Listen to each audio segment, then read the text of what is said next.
نحمده ونصلي ونسلم على سيدنا ومولانا محمد رسوله النبي الأمين المكين الحنين الكريم الرؤوف الرحيم. أما بعد،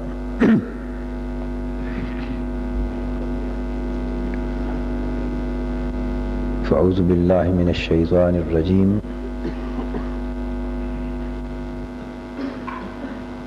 بسم الله الرحمن الرحيم.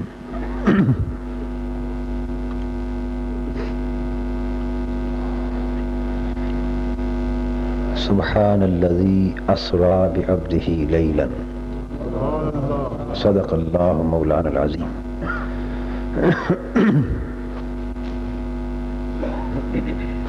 صدر مجلس محترم سردار عبدالقیوم صاحب،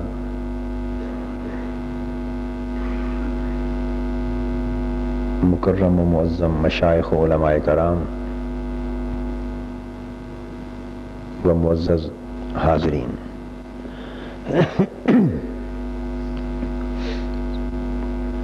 اللہ رب العزت کا احسان ہے کہ اس نے ہمیں اپنے فضل خاص سے فقط اپنی رضا کے لیے ذکر مصطفیٰ صلی اللہ تعالی علیہ وآلہ وسلم کی اس مبارک مجلس میں اپنی سنت پر عمل کرتے ہوئے اللہ کی سنت پر اور سنت جلیلہ پر عمل کرتے ہوئے یہ توفیق عطا کی کہ ہم اس میں شرکت کریں۔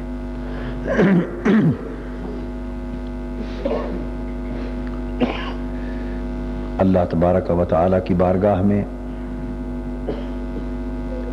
التجا ہے کہ وہ ذات پاک اس مبارک مجلس کے انعقاد کو قبول فرمائے۔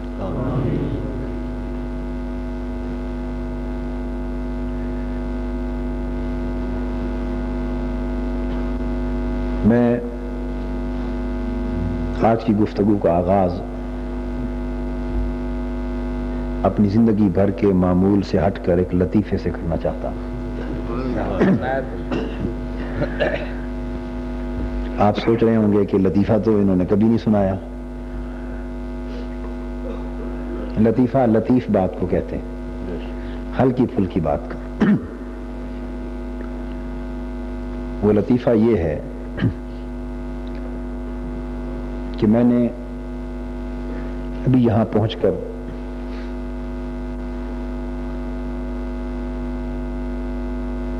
جو منتظمین اس مجلس اور اس مسجد کے ہیں، انتظامیہ کے صدر محترم،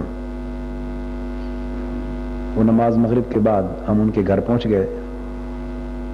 انہوں نے بڑی محبت اور بڑی شفقت کا مظاہرہ فرماتے ہوئے ہمیں چائے پلائی۔ ان کی خواہش تھی کہ میں یہاں بیٹھا رہوں اور جو وقت وہ مناسب سمجھیں اس وقت مجھے وہ یہاں لے آئیں۔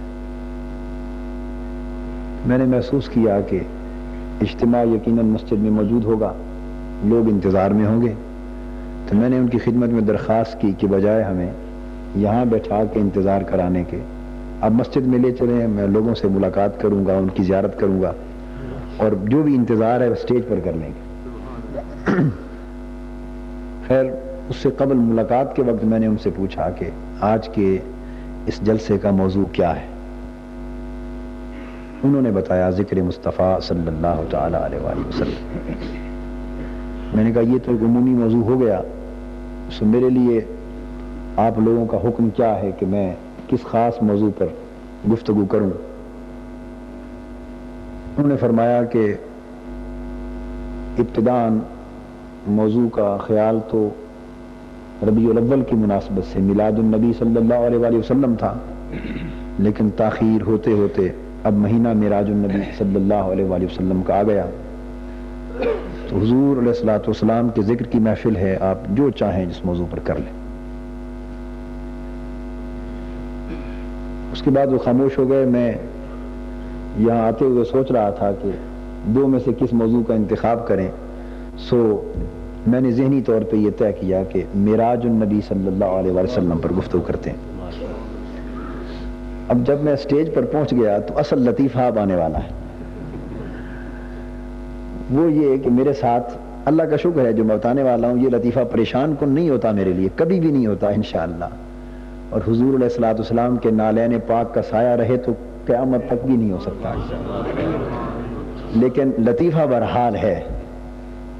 میں جب یہاں پہنچا تو میرے ساتھ ایک معاملہ اکثر ایسا ہوتا ہے کہ بہت سے احباب ایسے ہوتے ہیں جو اگر میں ایک سمت سے چلوں خطاب کرتا ہوا کسی موضوع پر کراچی سے پشاور تک، تو ان میں کوئی نہ کوئی میرے ساتھ رہتا ہے۔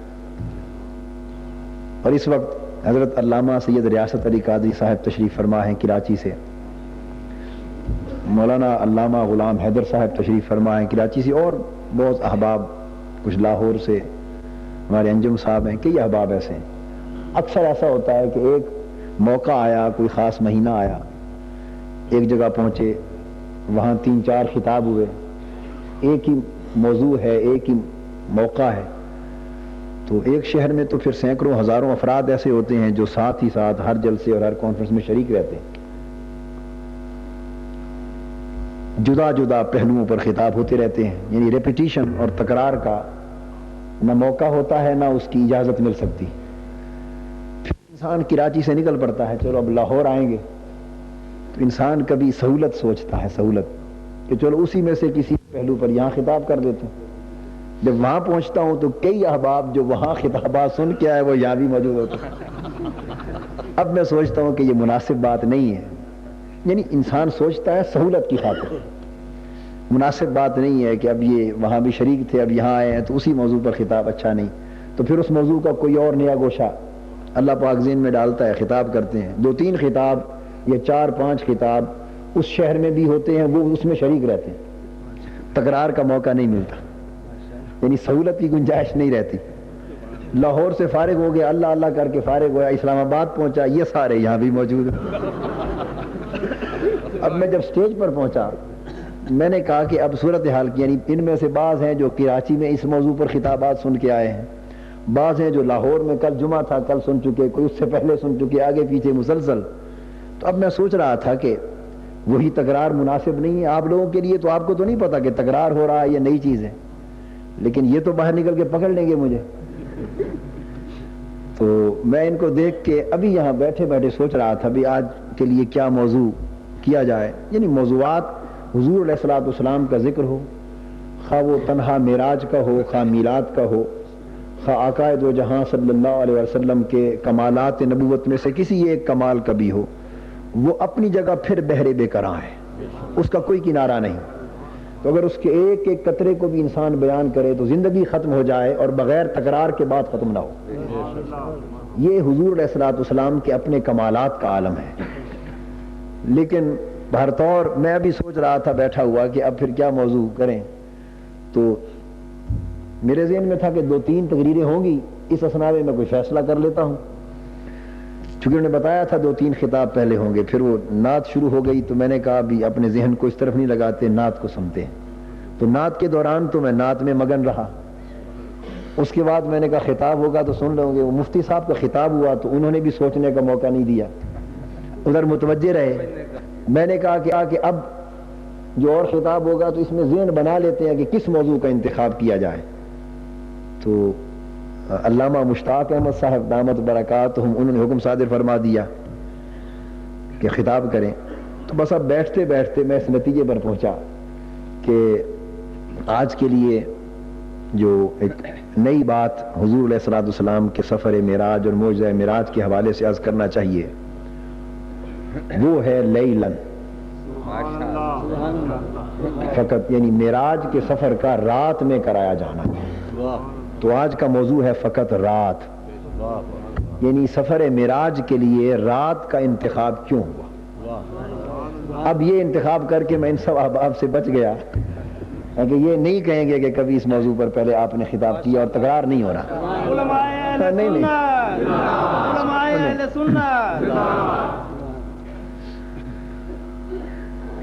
یعنی ذوق نے صلی اللہ تعالی وسلم. یہ آیت کریمہ ہے سورہ بنی اسرائیل کی جو آپ ہر وقت پڑھتے ہیں سنتے ہیں. اس میں حضور علیہ الصلوۃ والسلام کے معجزہ معراج کے بے شمار پہلو اور بے شمار گوشے بیان ہوئے. ان کا حصہ، ان کا شمار، ان کا احاطہ نہیں ہو سکتا. ان میں ایک پہلو یہ بھی ہے، اللہ تبارک و تعالی نے فرمایا سبحان الذی اسری بعبدہ لیلا، پاک ہے وہ ذات جس نے سیر کرائی اپنے محبوب اور برگزیدہ بندے کو رات میں، بلکہ رات کے تھوڑے سے حصے میں. اس کے بعد آگے سفر معراج کے مختلف مرحلوں کا ذکر ہے. من المسجد الحرام الى المسجد الاقصى الذي باركنا حوله، مسجد حرام سے لے کر مسجد اقصی تک. یہ میں حصول برکت کے لیے پوری آیت اور اس کا ترجمہ مکمل کر رہا ہوں. موضوع وہی ہے لیلاً، مسجد حرام سے مسجد اقصی تک. وہ مسجد اقصی جس کے ماحول کو ہم نے مبارک بنا دیا ہے. سبحان اللہ. بارکنا ما حولہ الذی بارکنا ما حولہ. اس کا ترجمہ اور منشا یہ ہے کہ جس کے پورے ماحول کو مبارک کر دیا.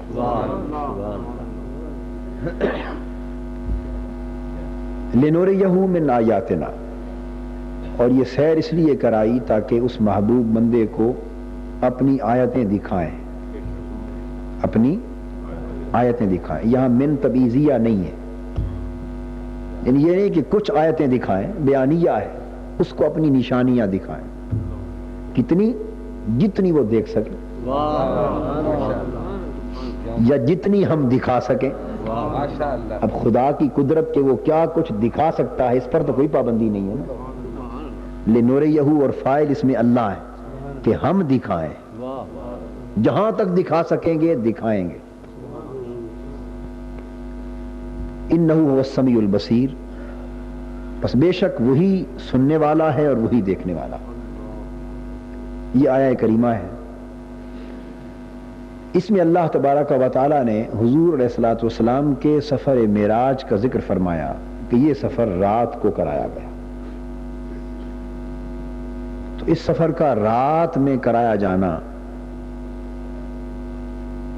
بطور عنوان کے یہ واضح کرتا ہے کہ یہ سفر معراج سارا کا سارا سفر محبت ہے. سفر معراج سفر محبت ہے، اسی لیے رات کو منتخب کیا گیا. عربی زبان میں اسرا، اس نے سیر کرائی، اور باب افعال میں سے اسرا، یہ وہ سیر کرانے کے معنی میں آتا ہے، لیکن استعمال عرب میں اور قرآن مجید کے اندر جو اس کا استعمال آیا ہے تو اس کا غالب استعمال یہ ہے کہ رات کو سیر کرائی جائے تو اس کے لیے اسراء کا لفظ استعمال کرتے. غالب استعمال رات کی سیر کے لیے اسراء کا لفظ استعمال کرتے. حضرت موسیٰ علیہ السلام کو بھی حکم ہوا، وہ اس میں صراحتاً بیان آیا فَأَسْرِ بِعِبَادِي لَيْلًا، اے موسیٰ میرے بندوں کو رات میں لے چل، رات میں سیر کر. تو اسراء کا لفظ اپنے غالب استعمال میں رات کی سیر کے لیے آتا ہے. اور اس کے ساتھ پھر لیلاً، اسرا بعبدہ لیلاً، اس نے سیر کرائی اپنے بندے کو رات میں. پھر لیلاً کا لفظ اسراء کے ساتھ اس کا وارد کیا جانا یہ ایک حکمت کے اعتبار سے تو اس امر پہ دلالت کرتا ہے کہ جب اسراء اور لیلاً دونوں جمع ہو جائیں تو اس سے اس امر کی طرف اشارہ کرنا مقصود ہے کہ سفر تو ہوا رات کو، لیکن ساری رات جاری نہیں رہا۔ بے شک سفر بہت تھا، مسافتیں بہت تھیں، مسافت طویل تھی، آنا جانا طویل مسافت پر مشتمل تھا، لیکن یہ نہ سمجھنا کہ ساری رات اسی سفر میں بیت گئی۔ سفر تو طویل ہوا، لیکن یہ طے رات کے تھوڑے سے حصے میں ہو گیا۔ لیلن، اس کی جو تنوین ہے، دو زبریں آئی ہیں نا، یہ تنوین بھی اشارہ کرتی ہے اپنے ایک معنی کے اعتبار سے کہ رات کے تھوڑے سے حصے کو اللہ نے صرف کیا، اور اسراء کے ساتھ پھر لیلن کا استعمال پھر اس بات کو مؤکد کرتا ہے، اس کی تاکید پیدا کر دیتا ہے کہ یہ سارا سفر معراج ہوا رات کے اتنے تھوڑے سے حصے میں، اتنے تھوڑے حصے میں، اور رات کے اتنے قلیل سے لمحے میں طے ہوا کہ جو نہ سمجھ سکے وہ آج تک مغالطے میں ہیں کہ جسمن گئے بھی تھے یا نہ گئے تھے۔ یعنی اتنا تھوڑا وقت لگا کہ جو نہ سمجھ سکے آج تک مغالطے میں ہیں کہ آیا اتنے تھوڑے وقت میں انسان جا بھی سکتا ہے یا نہیں۔ اس لیے فرمایا اسرا بعبدہ لیلا، اور حدیث پاک اس امر کی تصریح کرتی ہے، ما فقد جسد رسول اللہ صلی اللہ تعالی علیہ وآلہ وسلم لیلۃ المعراج۔ اتنے تھوڑے سے وقت میں اس پر مناظرے کرنے والے، جھگڑے کرنے والے تو اور تعویلیں کرتے ہیں، لیکن دین مناظروں کا نام نہیں ہے، دین مناظروں کا نام نہیں ہے، دین جھگڑوں کا نام نہیں ہے، اس کی تہ کو، روح کو پانا چاہیے۔ اس میں دراصل سرعت سیر معراج بیان ہوئی ہے، اس حدیث میں سرعت بیان ہوئی ہے، یعنی تیزی رفتار کا بیان ہے کہ یہ سفر معراج رات کے اتنے قلیل وقت میں اتنی تیزی کے ساتھ طے ہوا کہ ما فقد جسد رسول اللہ صلی اللہ علیہ وآلہ وسلم، کہ حضور صلی اللہ علیہ وسلم گئے بھی اور لوٹ بھی آئے، اور اتنے تھوڑے وقت میں سب کچھ سفر طے کیا کہ یوں لگا جیسے جسم اطہر گم ہی نہیں ہونے پایا، جسم اطہر گم ہی نہیں ہونے پایا۔ یہ گفتگو کا انداز ہے۔ تو یہ تو لیلن کے لفظ کی یہ ایک حکمت ہے، تاکہ پتہ چلے کہ اتنا طویل سفر تھوڑے سے وقت میں اللہ نے طے کرا دیا۔ لیکن بہرحال ہمارا موضوع اس سے آگے سے شروع ہو رہا ہے، اور وہ یہ کہ اللہ جل مجدہ نے اس سفر معراج اور معجزہ معراج کے لیے رات کا انتخاب کیوں فرمایا۔ سو پہلی بات یہ کہ رات عبادت کے لیے، قرب الہی کے لیے، مجاہدے کے لیے، مشقت کے لیے اور مہم کے لیے دن سے افضل ہوتی، دن سے افضل ہوتی۔ اس لیے صوفیاء کرام اور عرفاء اعظام یہ فرماتے ہیں کہ اللہ کے بندوں کی رات، اللہ کے بندوں کی رات ان کے لیے تخت سلطنت ہوتی، تخت سلطنت ہوتی، یعنی وہ احوال وہ دن میں طے نہیں کرتے جو رات کی تنہائیوں میں طے کرتے، یعنی رات اللہ کے بندوں کے لیے شاہی ہوتی ہے، اور اس کی فضیلت ہے۔ اللہ تبارک و تعالی نے جو خاص لمحے اجابت کے اور قبولیت کے مقرر فرمائے ہیں، اور جن خاص راتوں کو شرف، لمحوں کو شرف عطا کیا ہے، وہ لمحے بھی رات کے دامن میں رکھے، وہ لمحے بھی رات کے دامن میں رکھے، اور اس رات کو لیلۃ القدر بنایا۔ انا انزلناہ فی لیلۃ القدر، یعنی نزول قرآن کے لیے بھی وقت کی جس اکائی کا انتخاب کیا وہ اکائی رات ہے۔ یہ یکبارگی قرآن کا نازل ہونا ہے بیت العزت سے آسمان دنیا پر۔ بے شک ہم نے قرآن کو شب قدر میں نازل فرمایا، تو قدر و منزلت کی گھڑیاں بھی رات میں رکھی، اور شب برات شعبان ابھی شروع ہو چکا ہے، وہ جو قبولیت کی ایک رات ہے اور خصوصی اجابت کی ایک رات ہے، تو وہ اجابت کی گھڑیاں بھی باری تعالیٰ نے رات میں رکھی، باری تعالیٰ نے رات میں رکھی۔ اور حضرت موسیٰ علیہ السلام کو جب طور پر بلایا اور اپنی ملاقات سے قبل ایک مجاہدے کے مرحلے میں سے گزارنے کا فیصلہ فرمایا، اور فرمایا کہ 30 دن یہاں اعتکاف کر۔ اب اعتکاف تو بعد میں 10 دن اور بڑھا دیے، 40 کی عدت پوری فرمائی۔ اب وہ اعتکاف اور خلوت نشینی وہ ایسی تو نہ تھی کہ فقط راتوں کے لیے تھی اور دن کو واپس جانے کی اجازت تھی، وہ تو پورے 40 دن ٹھہرنا تھا۔ لیکن اس خلوت نشینی کا بھی ذکر کرتے ہوئے فرمایا کہ وَوَاعَدْنَا موسیٰ 40 لیل، اور ہم نے موسیٰ سے 40 راتوں کے قیام کا وعدہ لیا۔ کیا موسیٰ 40 راتیں یہاں ٹھہر، اس لیے کہ ٹھہرنے کا مقصود جس طرح رات میں پورا ہو سکتا ہے دن میں نہیں ہو سکتا۔ تو چونکہ حصول مقصد کے لیے رات افضل ہے تو اسی کا ذکر کر دیا، دن کا ذکر نہیں کیا، حالانکہ دن کا بھی قیام تھا۔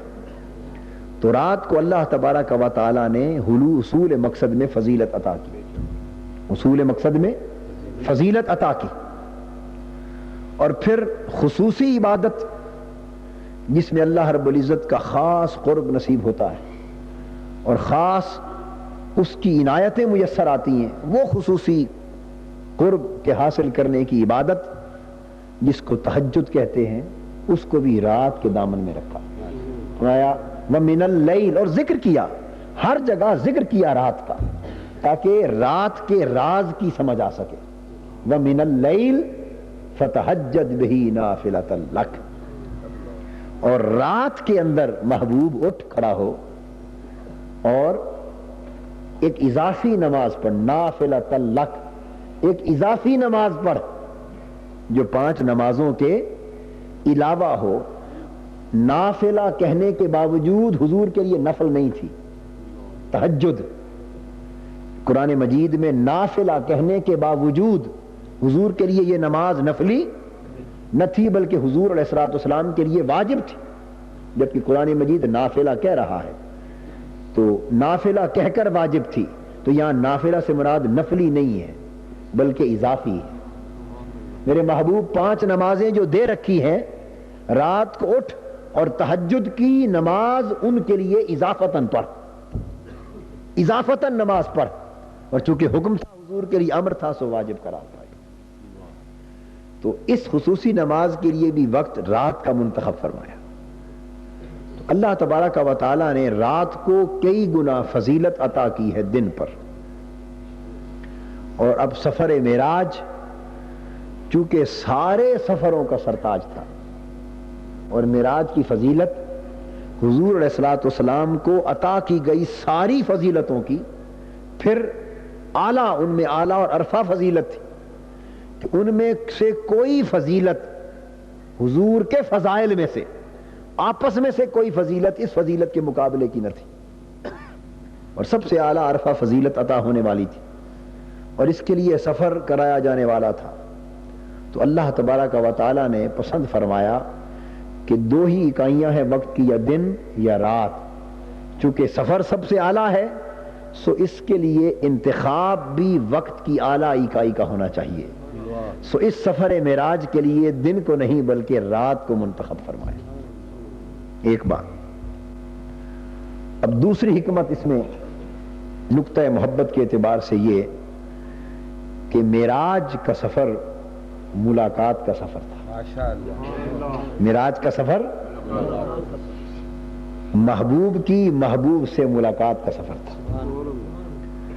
تو محبوب کی ملاقات کا بہتر وقت رات ہی کا ہو سکتا ہے۔ محبوب کی ملاقات کا بہتر وقت رات ہی کا ہو سکتا ہے، چونکہ رات تنہائی کا محل ہے، رات خلوت کا مقام ہے اور دن جلوت کا مقام ہے۔ دن جلوتوں کا آئینہ دار ہے، دن میں ہنگامے ہیں، رات میں خاموشی۔ دن میں بہت سی ملاقاتیں ہیں اور رات میں تنہا ملاقات کا موقع ہے۔ دن میں بہت سے لوگوں کا آنا جانا ہے اور رات میں فقط محبوبوں کا آنا جانا ہے. تو رات چونکہ خلوت اور تنہائی کی آئینہ دار ہے اور دن جلوت اور ہنگاموں کا آئینہ دار ہے. فرمایا محبوب میری ذات اور میری بارگاہ اور میرا لامکان وہ تو خلوتوں اور جلوتوں کے ان تمام تصورات سے پاک اور منزہ ہے جو یہاں پائے جاتے ہیں. لیکن بات چونکہ ملاقات کی عظمت کی ان لوگوں کو سمجھانا ہے جو یہاں رات دن کی خلوت اور جلوت کے پیمانے پر سوچتے ہیں، اس لیے ان کی خاطر رات کو منتخب کیا کہ سفر کا آغاز تو یہیں سے ہو رہا تھا. تو بتایا محبوب تجھے رات کو سفر کراتے ہیں تاکہ لوگ سمجھیں کہ یہ ملاقات ایک اچھوتی ملاقات تھی، اچھوتی ملاقات تھی اور تنہائی کی ملاقات تھی اور خلوت کی ملاقات تھی. جلوت کی ملاقاتیں تو دن میں 5 وقت نمازوں کی صورت میں ہوتی رہیں گی، جلوت کی ملاقاتیں تو کئی بار ذکر میں ہوتی رہیں گی اور کئی بار عبادتوں میں ہوتی رہیں گی اور ہوتی رہی ہیں.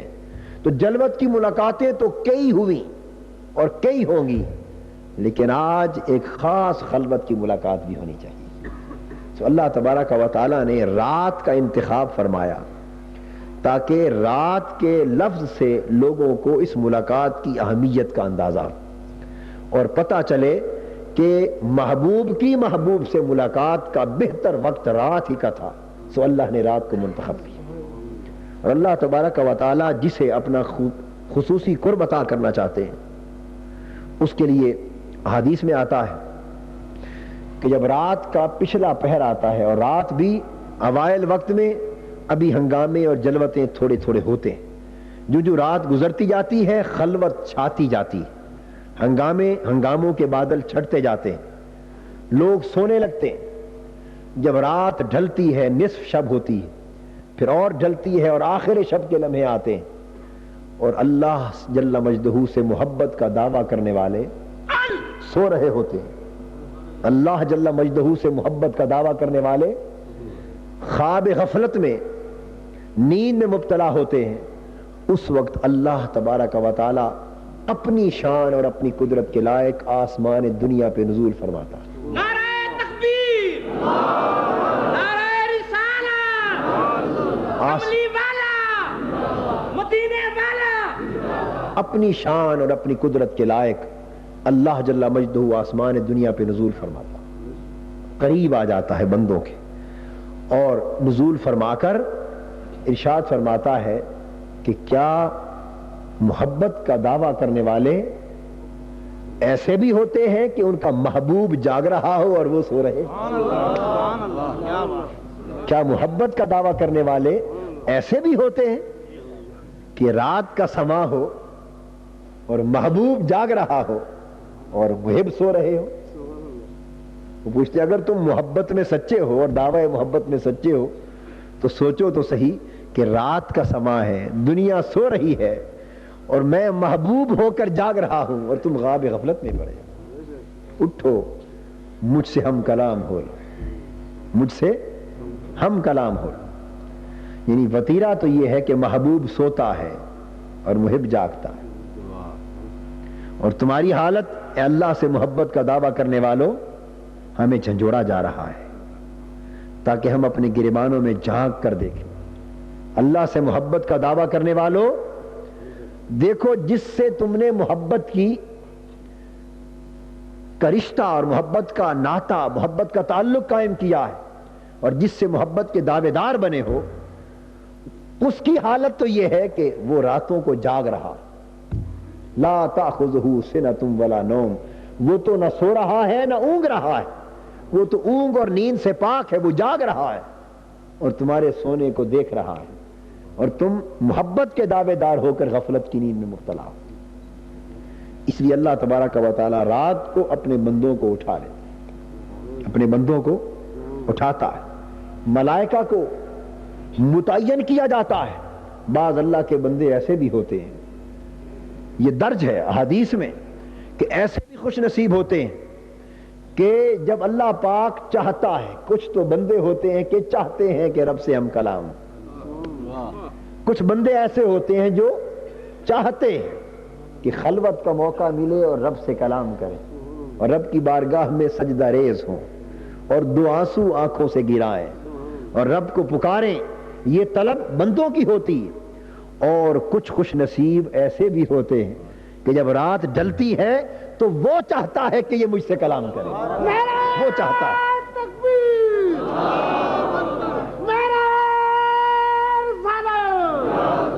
تو وہ چاہتا ہے کہ میرا یہ بندہ مجھ سے کلام کرے, یہ اٹھ کے سجدہ ریز ہو, یہ اٹھ کے روئے اور خلوت میں یہ مجھ سے مانگے اور میں اسے دوں.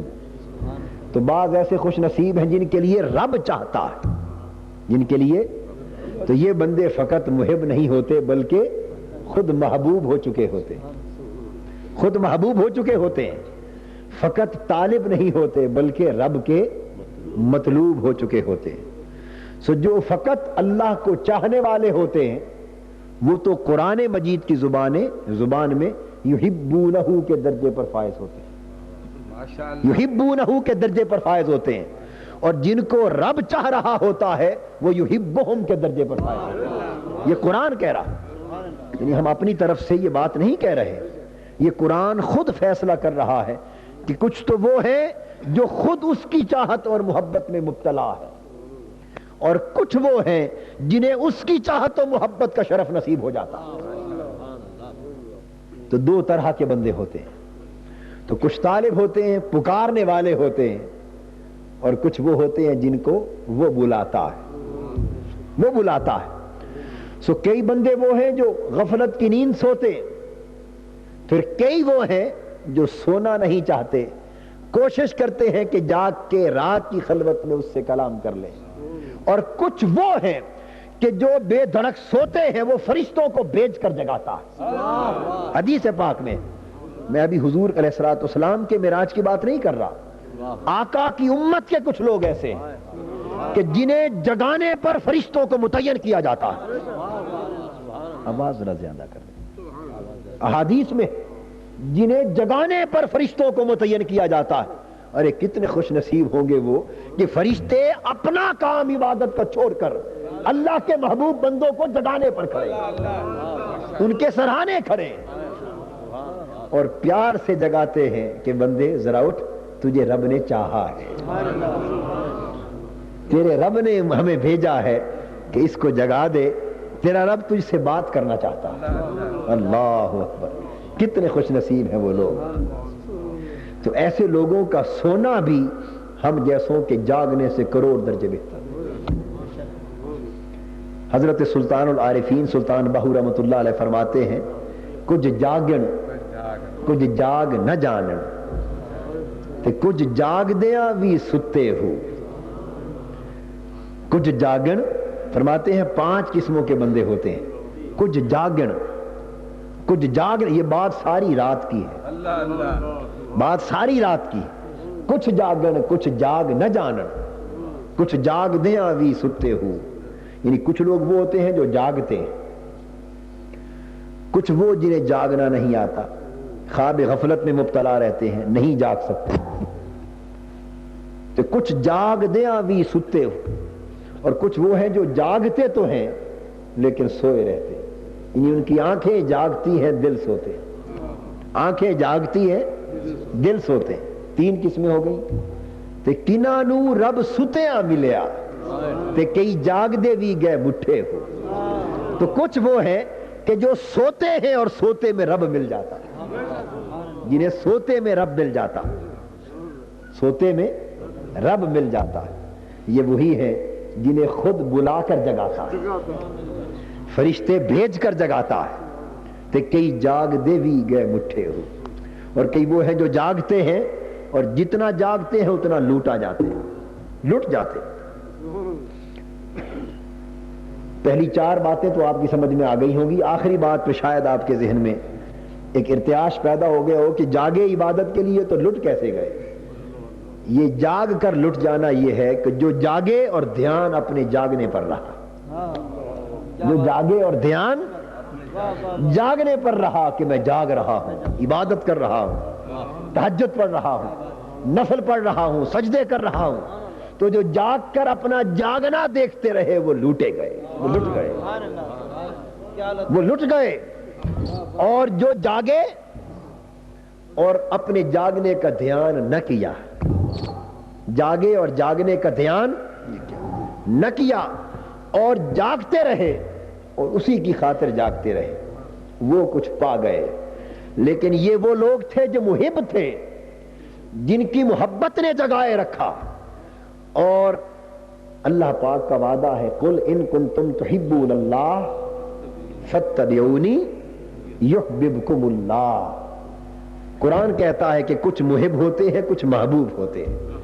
اور لوگوں، اگر تم اللہ کا محب بننا چاہتے ہو، اگر چاہتے ہو کہ تم رب سے محبت کرنے لگو، تو تمہیں ایک گر کی بات سمجھاتا ہوں۔ اللہ پاک نے فرمایا اگر چاہتے ہو کہ تم مجھ سے محبت کرنے لگو تو پھر میری محبت تمہیں مل سکتی ہے۔ کیسے؟ فاتبعونی، میرے محبوب کے غلام بن جاؤ۔ میرے محبوب صلی اللہ علیہ وسلم، تم خود ہی اپنی زبان سے فرما دو کہ لوگوں اگر رب کی محبت چاہتے ہو تو میرے غلام بن جاؤ۔ اب رہ گیا کوئی فرق؟ رب کی محبت چاہتے ہو تو میری غلامی میں آ جاؤ، اور اگر میری غلامی میں آ جاؤ گے تو پھر فقط محب ہی نہیں رہو گے، محبوب بن جاؤ، محبوب بن جاؤ۔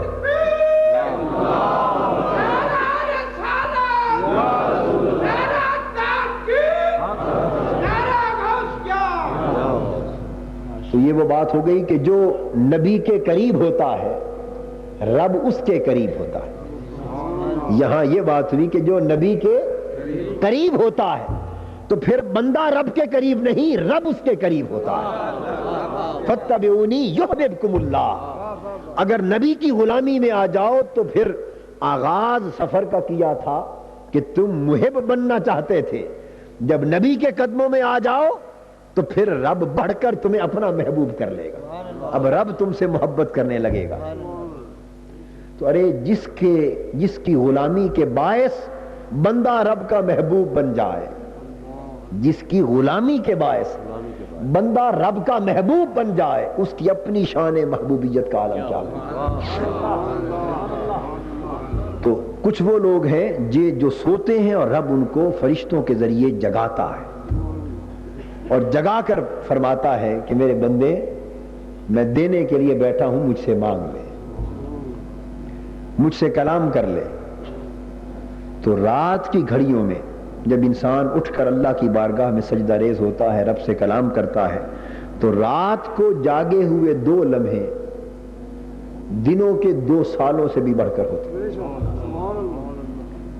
دن کے حساب کے 2 سال بیت جائے، رات کے 2 لمحے بہتر ہوتے ہیں۔ اور اگر اس قاعدے کو سمجھنا چاہیں تو قرآن نے کہہ دیا لیلۃ القدر خیر من 1000 شہر، کہ کبھی ایسا ہوتا ہے کہ رات ایک ہوتی ہے اور باری ہوتی ہے سارے 1000 مہینوں پر۔ ایک رات 1000 مہینوں پر باری، یعنی رات کا قبولیت کے اعتبار سے عالم ہی کچھ اور ہے۔ اس لیے فرمایا اسرا بعبدہ لیلا، چونکہ یہ سفر محبت تھا، سفر محبت تھا، اور محبت کا اور ملاقات کا بہترین وقت رات کی تنہائی ہے۔ اس لیے فرمایا کہ پاک ہے وہ ذات جس نے سیر کرائی اپنے بندے کو رات میں، اپنے بندے کو رات میں، تاکہ رات کا لفظ شروع سے ہی یہ نکتہ سمجھا دے کہ لوگوں یہ سارا واقعہ داستان محبت ہے۔ اگر محبت کی سمجھ ہو تو اس معجزے کی عظمت سمجھ میں آئے گی، اگر محبت کی چاشنی سے آ رہی ہو تو اسے سمجھنے کی کوشش نہ کرو۔ یہ سارا سفر معراج عقل کے پیمانے پر پرکھا ہی نہیں جا سکتا، عقل کی پیمانے پر اسے تولا ہی نہیں جا سکتا۔ اگر عقل کے پیمانے پر ناپنا چاہو گے تو مغالطوں کی گرد میں کھو جاؤ۔ یہ تو بات ہی لیلن کی ہے، یہ تو بات ہی، یعنی دن اجالا ہے اور رات اندھیرا ہے، تو اجالے میں نظر آتا ہے، اندھیرے میں نظر، یعنی آنکھیں رات کے اندھیرے میں نہیں دیکھتی، دن کے اجالے کو دیکھتی ہیں. یہ سمجھا دیا کہ لوگوں یہ معجزہ معراج ان سر کی آنکھوں سے اور عقل کی آنکھوں سے سمجھ میں آنے والا نہیں ہے. یہ تو سارا کام تنہائی میں ہوا ہے, یہ تو پردہ اخفا میں ہوا ہے. تم یہ سر کی آنکھیں لے کر ٹٹولتے پھرتے ہو. نہیں, اگر اسے سمجھنا ہے تو دل کی آنکھیں. نعرہ تکبیر, نعرہ رسالت, نعرہ رسالت. دل کی آنکھیں بیدار کرو جو رات میں بھی دیکھیں. وہ آنکھیں ان آنکھوں سے دیکھو جو رات میں بھی دیکھیں, کیونکہ یہ واقعہ سارا رات کا ہے, دن کی بات ہی نہیں ہے. دن کی بات ہوتی تو ابو جہل کو بھی مغالطہ لاحق نہ ہوتا, ابو لہب کو بھی مغالطہ لاحق نہ ہوتا. وہ گلیوں میں شور نہ مچاتے پھرتے اگر دن کے اجالے کی بات ہوتی. شور اسی لیے بچا کہ یہ شب کی تنہائی کی بات. اب اس کو وہی سمجھتے تھے جن کا تنہائیوں سے کوئی تعلق تھا, جن کا شب کی خلوتوں سے کچھ لگن تھی, وہ سمجھتے تھے. اور وہ کون تھے؟ وہ ابو بکر رضی اللہ تعالیٰ, وہ عمر, وہ عثمان, وہ علی, جو سمجھتے تھے کہ راتوں کی تنہائیاں کیا ہیں اور رات کی ملاقاتیں کیا ہیں. سو جو شب کو سمجھنے والے تھے وہ سمجھ گئے, وہ سمجھ گئے, انہوں نے تصدیق کر دی. اور جن کو سمجھ ہی نہ تھی کہ رات کی خلوتیں کیا ہیں, وہ اعتراض کرتے رہے, شور مچاتے پھرے, وہ مغالطے میں رہے.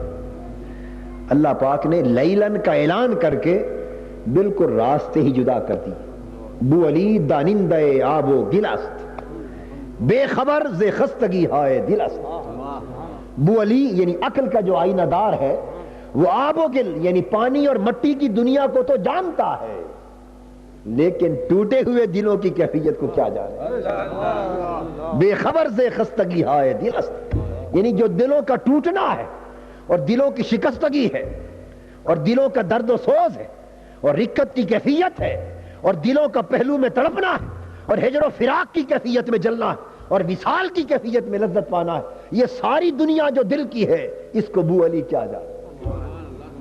یہ آب و گل کی دنیا سمجھنے والے جانتے نہیں. وہ شیخ احمد جام نے کیا خوب کہا کہ سر دل, وہ کہتے ہیں کہ رموز سر دل بے دل چدانت, رموز سر دل بے دل چدانت. جو بات ہی دلوں کے راز کی ہو وہ دل نہ رکھنے والے کیا جانتے. جو بات ہی دل کے راز کی ہو وہ اہل دل ہی جان سکتے ہیں, اور جو اہل دل نہ ہو, اہل عقل ہو, وہ کہاں جانے. تو اللہ پاک نے لیلن کہہ کے قصہ ہی سارا ختم کر دیا کہ لوگوں اس کو سمجھنا ہے تو اہل دل سے سمجھو. یہ قصہ رات کا ہے, دن کا نہیں ہے. دن کے قصے عقل کی سمجھ میں آتے ہیں, رات کے قصے فقط دل کی سمجھ میں آتے ہیں. یہ دل کا ماجرا ہے. اس لیے اس نے سیر کرائی اپنے بندے کو رات کے وقت, تاکہ راتوں کو جاگنے والے اور راتوں کو سینے سے لگانے والے وہی اس سفر کی عظمت کو سمجھ سکیں. اور پھر اس میں ایک پہلو اور ہے, تیسرا پہلو, وہ یہ کہ سفر معراج 3 مرحلوں پر مشتمل, لیکن صراحت کے ساتھ بیان ایک مرحلے کا یہاں آیا, اور باقی مرحلوں کا اشارہ بھی اللہ پاک چاہتا تھا کہ ہو جائے. اب آپ اس آیت کریمہ کو پڑھیے کہ سفر معراج کا پہلا مرحلہ تھا مکہ سے بیت المقدس تک, مسجد حرام سے مسجد اقصی تک, پہلا مرحلہ تھا. یہ اس دنیا کا سفر تھا, اس دنیا کا جس میں ہم آپ ہر کوئی رہتا ہے, اس دنیا کا سفر تھا. دوسرا سفر مسجد اقصی سے اٹھ کر آسمانوں اور عرش معلیٰ تک کا تھا.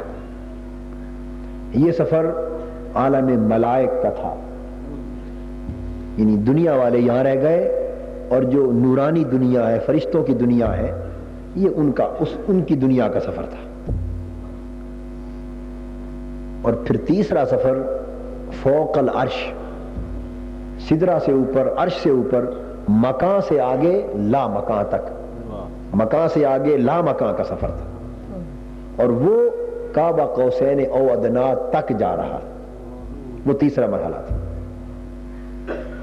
اب اس آیت کریمہ کو پڑھیں تو بہت وہ ذہن میں عرض اس لیے کر رہا ہوں کہ جب انسان عقل کے حوالے سے سوچتا ہے تو بات سمجھ میں آ ہی نہیں سکتی. وہ آئے کیسے کہ یہ بات ہی لیلن کی، یہ بات ہی رات کی ہے، دن کی ہے ہی نہیں. تو عقل اعتراض کرتی ہے کہ آپ کہتے ہیں کہ معراج کا سفر حضور کو فوق العرش تک نصیب ہوا، حضور لامکان تک عرش تک گئے، اور آیت کریمہ میں بیان تو فقط مسجد اقصیٰ تک جانے کا ہے، اوپر کا ذکر ہی نہیں. تو یہ تو بات غلط ہوئی. یہاں جواب وہی شیخ احمد جام کا مصرع جواب دیتا ہے، رموز سر دل بے دل چدا، جو اہل دل نہیں اسے کیا خبر کہ راز کی بات بتائی ہی نہیں جاتی. جو بات محبوب کے ساتھ متعلق ہو وہ بتائی نہیں جاتی. جب سفر محبوب کو بلایا جاتا ہے، کچھ حصہ سفر کا ہوتا ہے جو ہر کوئی دیکھتا ہے، تو جو ہر کسی کے دیکھنے کا ہے اور ہر کوئی دیکھ رہا ہے اس کو بیان کرنے میں مذائقہ ہی کوئی نہیں، اس کو بیان کرنے میں مذائقہ ہی کوئی نہیں. پھر سفر کا اگلا مرحلہ ایک ایسا آتا ہے جو کوئی دیکھتا ہے، ہر کوئی نہیں دیکھتا، کوئی دیکھتا ہے.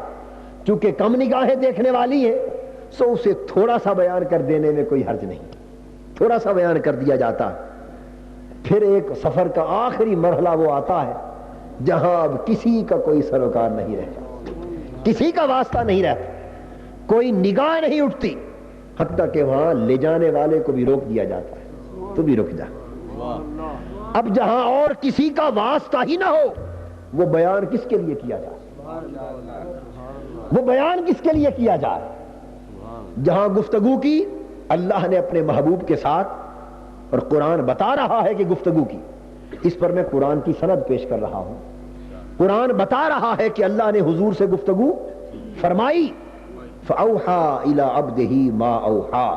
تو جس گفتگو ہونے میں کوئی شک نہیں، اور اس گفتگو کے ہونے کا انکار کفر ہے، قرآن کی نص سے صریح ہے. بس اللہ نے وحی فرمائی اپنے اس بندے کی طرف جو وحی کی.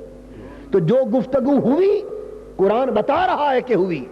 جب گفتگو کی مگر اسے اجاگر نہیں کیا، اسے واضح نہیں کیا، اسے بیان نہیں کیا، اسے چھپائے رکھا کہ محبوب یہ بات جب ہے ہی تیرے اور میرے درمیان تو اس کے راز کو کیوں بے نقاب کیا جائے.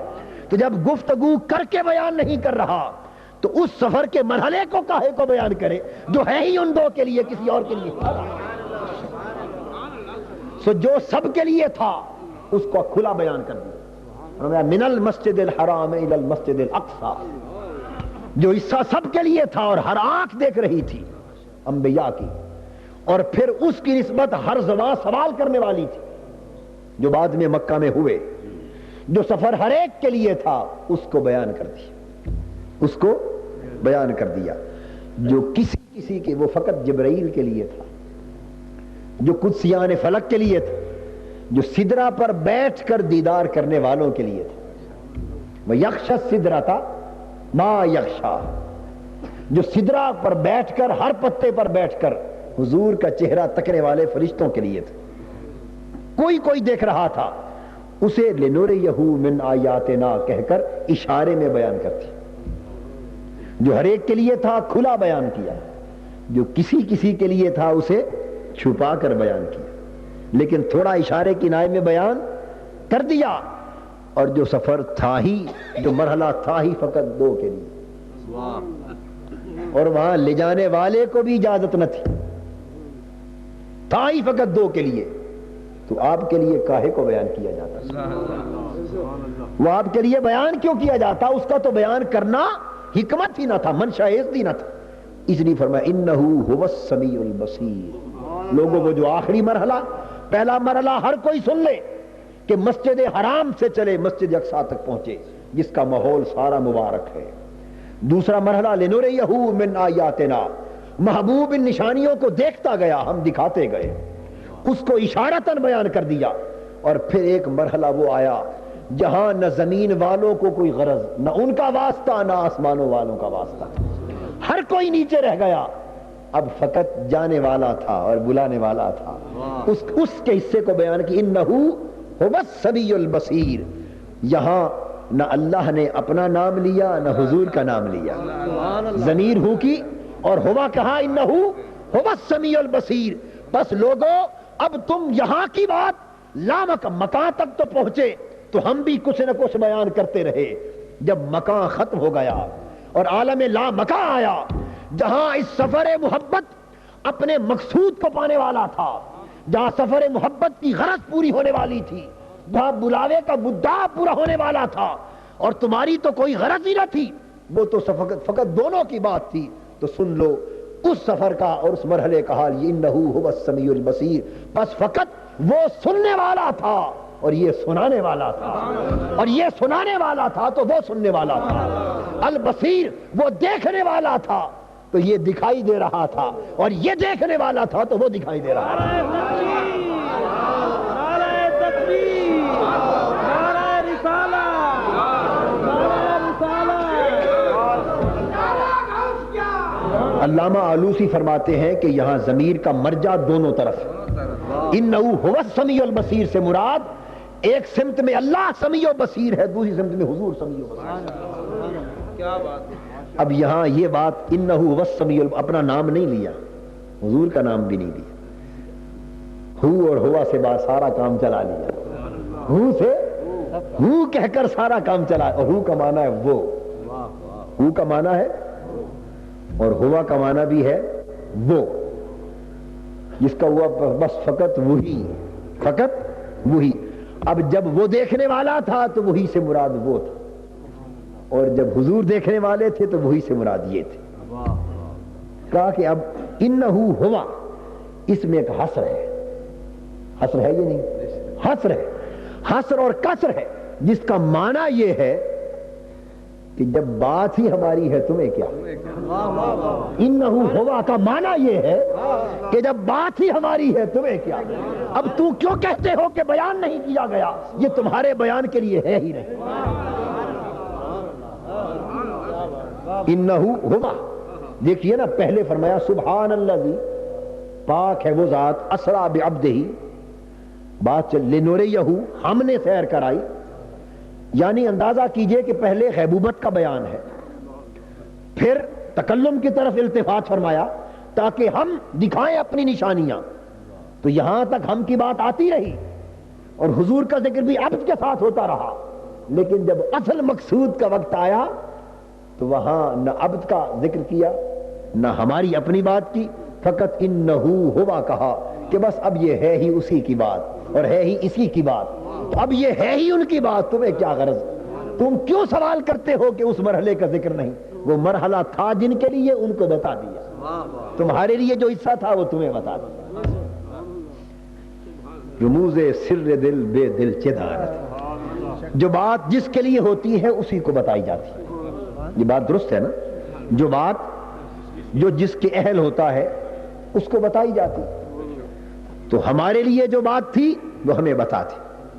اور فرمایا اگلی بات کہ جھگڑے میں نہ پڑو، بس اس کو ایمان لے آؤ، اس پر ایمان لے آؤ، اس کو مان لو. انہو هو السمیع البصیر. تو عرض یہ کر رہا تھا لیلن کہنے کی تیسری حکمت، چونکہ سفر معراج فقط اس دنیا پر نہ تھا بلکہ ما فوق العرش اوپر تک بھی تھا، ٹھیک ہے، اور ظاہراً بیان مسجد اقصی تک کے سفر کا ہوا، اوپر کا ظاہراً نہ ہوا. یہاں اعتراض ہو سکتا تھا کہ یہ تو فقط پورا سفر ہی یہیں تک ہوا ہوگا. اللہ جل مجدہ نے یہاں لیلن کا لفظ استعمال کر کے اس کا جواب دے دیا. اور جواب کس طرح؟ لیلن کا معنی سمجھنے سے متعلق ہے. یہ ہم جس دنیا میں جس کرۂ ارض پہ رہتے ہیں اور جہاں مسجد اقصی ہے، جہاں مسجد حرام ہے، یہ کرۂ ارضی، یہ نظام شمسی کا حصہ ہے. یہ بات سمجھ لیں، یہ کرۂ ارض نظام شمسی کا حصہ ہے، سورج کے تحت جو نظام آتا ہے. اور نظام شمسی کے اندر دن اور رات ہوتے ہیں. نظام شمسی کے اندر دن اور رات ہوتے ہیں. پھر دن اور رات کا فرق یہ ہے کہ جہاں سورج کی روشنی پڑتی ہو اسے دن کہتے ہیں، اور جہاں روشنی نہ پڑے اسے رات کہتے ہیں. آپ میری بات کو سمجھیں؟ جہاں سورج کی روشنی پڑے دن اور رات کا اپنا کوئی مستقل وجود نہیں. اب اس وقت سورج کی روشنی یہاں نہیں پڑ رہی، سو ہم اس جگہ کو، اس وقت کو رات کہہ رہے ہیں، اور عین اسی وقت زمین کے کئی حصوں پر سورج کی روشنی پڑ رہی ہے. یعنی لندن میں 10 گھنٹے کا جو فرق ہے، یا امریکہ میں تو وہاں دن ہوگا. وہاں سورج کی روشنی پڑ رہی ہے، سورج کی روشنی پڑ رہی ہے. تو وقت کے اگر اکائیوں کو دیکھیں، لمحوں کو دیکھیں، وقت کے لمحوں کو، تو وقت کا جو لمحہ اس وقت یہاں ہے وہی وہاں ہے. وقت کے لمحے تو نہیں نہ بدلتے، وقت کے لمحے نہیں بدلتے، لیکن یہاں رات ہے وہاں دن ہے. کیوں؟ وہاں روشنی پڑ رہی ہے. تو جہاں جہاں سورج کی روشنی پڑے وہ نہار ہے، وہ دن ہے. اور جس جگہ سورج کی روشنی نہ پڑے اس کو کیا کہتے ہیں؟ لیل. یہ بات سمجھ گئے؟ اب اگر نہارن فرمایا جاتا، دن کو سیر کرائی، تو نہارن کے لفظ سے یہ بات متعین ہو جاتی کہ سفر معراج جتنا بھی تھا نظام شمسی کے اندر اندر کہ دن ہوتا ہی تب ہے جب سورج کی روشنی پڑے.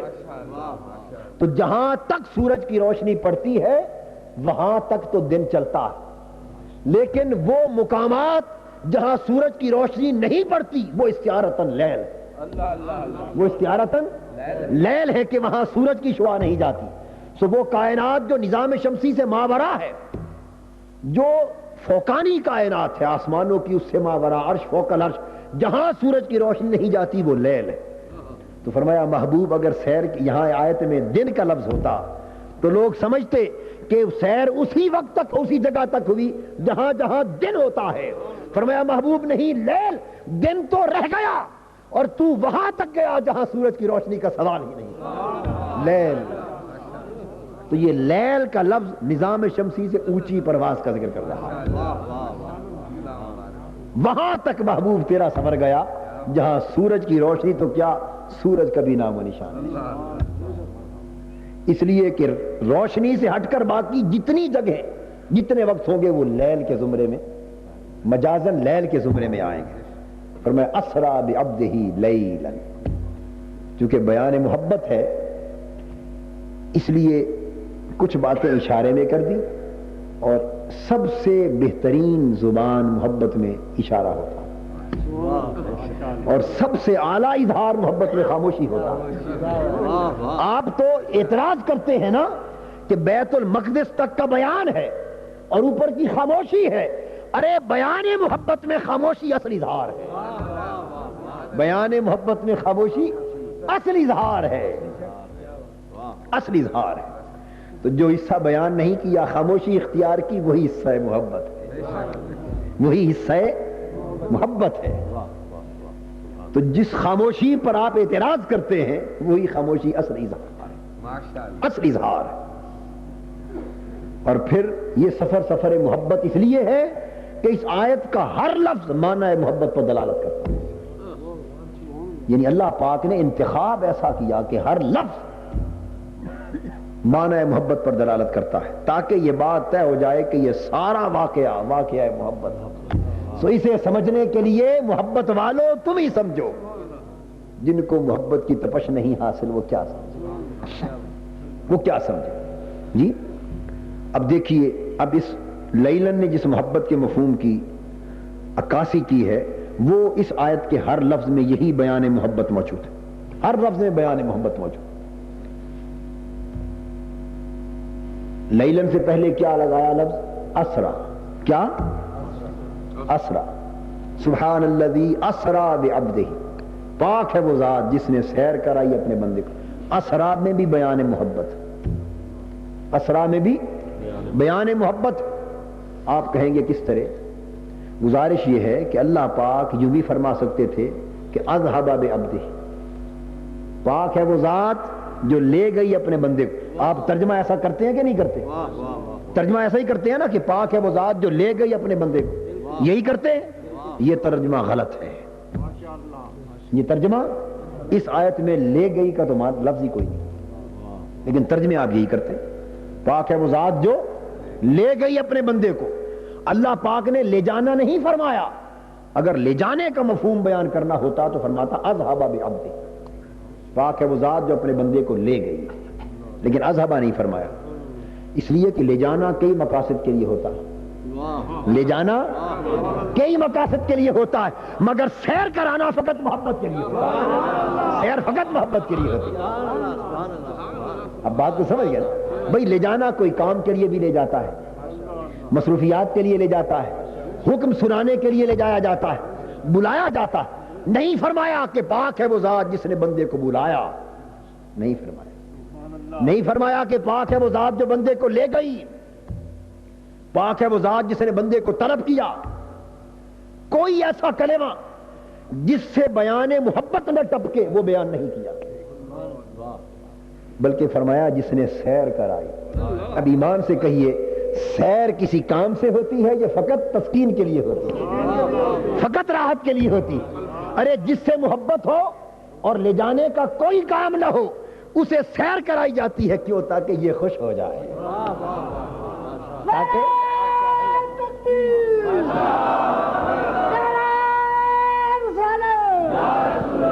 تاکہ یہ خوش ہو جائے، ٹھیک ہے نا؟ اور سیر کرنا اور کرانے میں بھی فرق ہے۔ کرنا تو پھر بھی کام کے لیے ہو سکتا ہے، انسان جسمانی صحت کے لیے سیر کرتا ہے، تو سیر کرنا تو پھر بھی اس میں غرض ہے، لیکن جب یہ کہا جائے کہ اس نے سیر کرائی، وہ فقط خوش کرنے کے لیے ہوتی ہے، فقط خوش کرنے کے لیے ہوتی ہے۔ سیر کرائی نہیں کہا کہ اس نے سیر کی، نہیں بلکہ سیر کرائی۔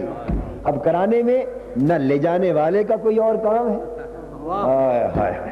نہ جانے والے کا کوئی کام ہے۔ سیر کرانے کا مفہوم ہی ایک ہے کہ تم یہاں آئے ہو، تمہیں ذرا سیر کراتے ہیں تاکہ خوش ہو جاؤ، تاکہ خوش ہو جاؤ۔ تو سیر کرانا فقط محبوب کو خوش کرنے کے لیے، اس کی راحت جان کے لیے، اس کی تسکین قلب و نظر کے لیے، تسکین قلب و نظر کے لیے، تاکہ اسے سیر کرائیں تاکہ وہ خوش ہو جائے۔ فرمایا اسرا بعبدہ، اسرا بھی بیان محبت ہے۔ پاک ہے وہ ذات جس نے اپنے خاص بندے کو سیر کرائی، اور سیر کرانے میں، اس سیر کرانے کے لفظ میں نہ یہ بیان کیا جا رہا ہے کہ خاص احکام دینے کے لیے، اگر احکام دینے کے لیے بلایا ہوتا تو سیر کا لفظ استعمال نہ ہوتا۔ آپ میری بات سنیں، شریعت کے مسائل دینے کے لیے، شریعت کا نور عطا کرنے کے لیے، دین حق کی تعلیمات دینے کے لیے ہوا سب کچھ۔ جب مل بیٹھتے ہیں محبوب تو باتیں تو بہت سی ہوتی ہیں، باتیں بہت سی ہوتی ہیں، لیکن فرمایا محبوب وہ باتیں ہوں گی لیکن بلایا اس غرض سے نہیں۔ احکام تو یہاں بھی پہنچا سکتا ہوں، احکام تو یہاں بھی پہنچتے ہیں جبرائیل کے ذریعے، لیکن نہیں، آج کی رات فقط تجھے سیر کرانا مقصود ہے، فقط تجھے سیر کرانا مقصود ہے۔ لنُرِيَهُ محبوب، تاکہ سب کچھ تمہیں دکھا دوں، سب کچھ تمہیں دکھا دوں۔ فرمایا تھا نا پہلے، طٰہٰ ما انزلنا علیک القرآن لتشقیٰ، حضور کو طٰہٰ کہہ کے پکارا تھا۔ طٰہٰ کا ایک معنی حروف ابجد کے حساب سے، بحساب ابجد اس کے عدد 14 ہے، بحساب ابجد طٰہٰ کے عدد 14 ہے، اور طٰہٰ کا معنی ہے اے میرے 14 طبقوں کے والی، اے میرے 14 طبقوں کی زینت۔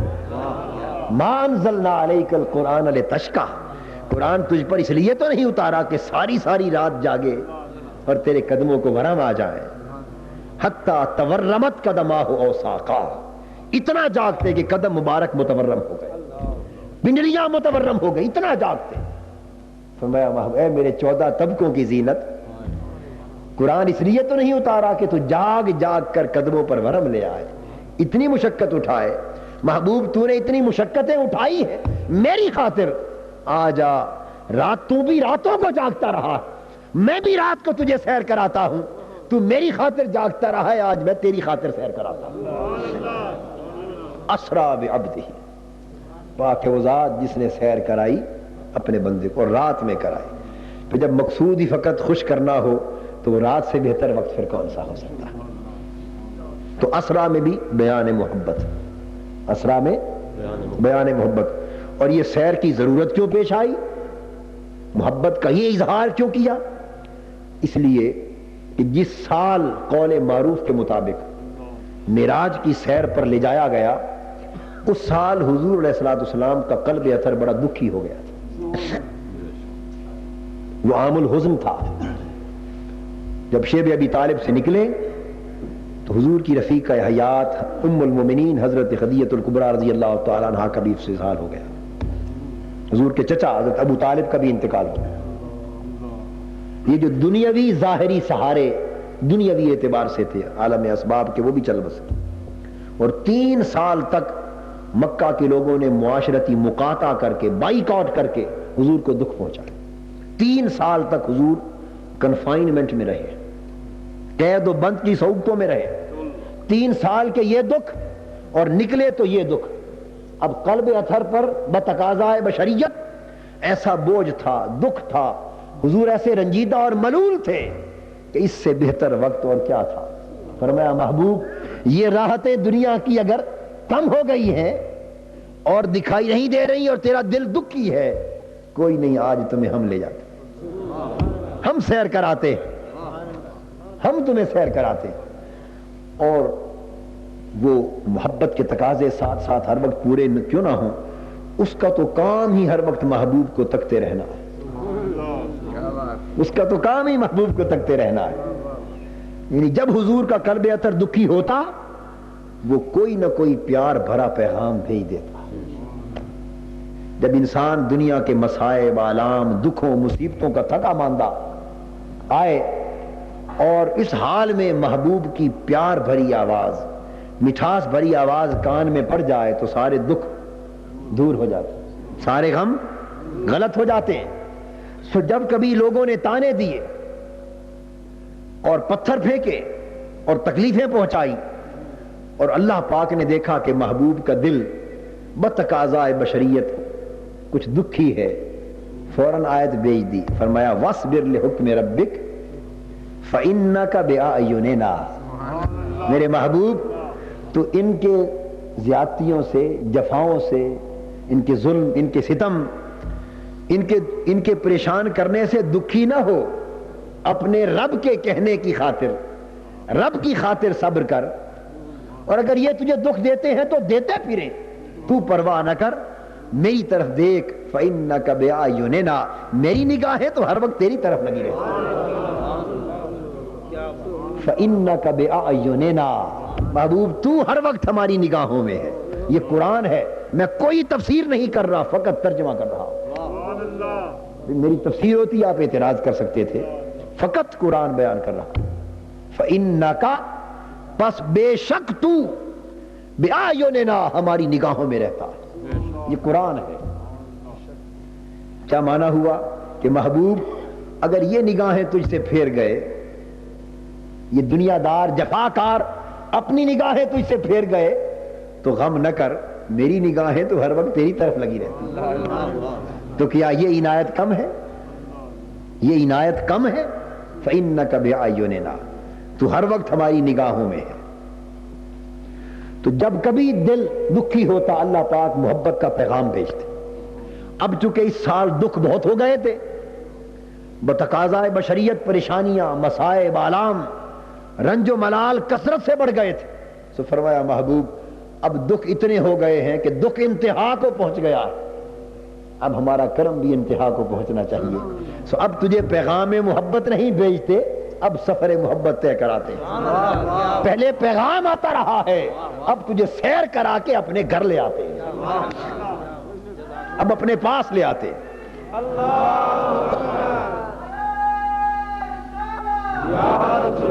پہلے باتیں یہاں زمین پر ہوتی رہی ہیں، کبھی جبرائیل کے ذریعے، کبھی تیرے دل پر القاء کر کے.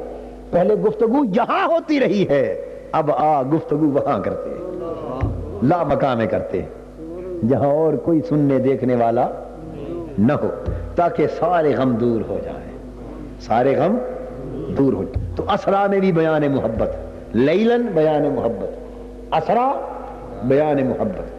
اسرا کے بعد کیا فرمایا؟ اسرا بعبدہ.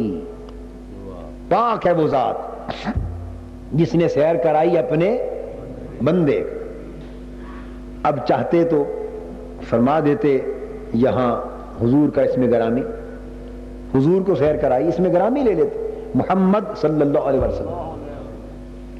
یا لقب ہے حضور کا، منصب کے اعتبار سے نبی کا لفظ بول دیتے، رسول کا لفظ بول دیتے، وہ بھی حضور کے اسماء گرامی ہیں منصب کے اعتبار سے. اور محمد صلی اللہ علیہ وسلم اس میں گرامی ہے ذات کا. تو نام لیا جا سکتا تھا لیکن نہیں، عبد ہی نام نہ لینا اور عبد کہہ کر اشارہ کر دینا، یہ بھی بیان محمد. کسی نے کیا خوب کہا کہ یہ احترام تمنا، یہ احتیاط جنو. یہ احترام تمنا، یہ احتیاط جنو. کیسی عجیب بات ہے، یعنی جنو میں تو احتیاط ہوتی نہیں، جنو میں احتیاط ہوتی نہیں، لیکن یہاں یہ احتیاط تمنا، یہ احترام جنو کہ تیری بات کروں اور تیرا نام نہ لوں، کہ تیری بات کروں اور تیرا نام نہ لوں. یہ نام نہ لینا بھی محبت کی ایک علامت ہے. کہ یہ میں غلط کہہ رہا ہوں؟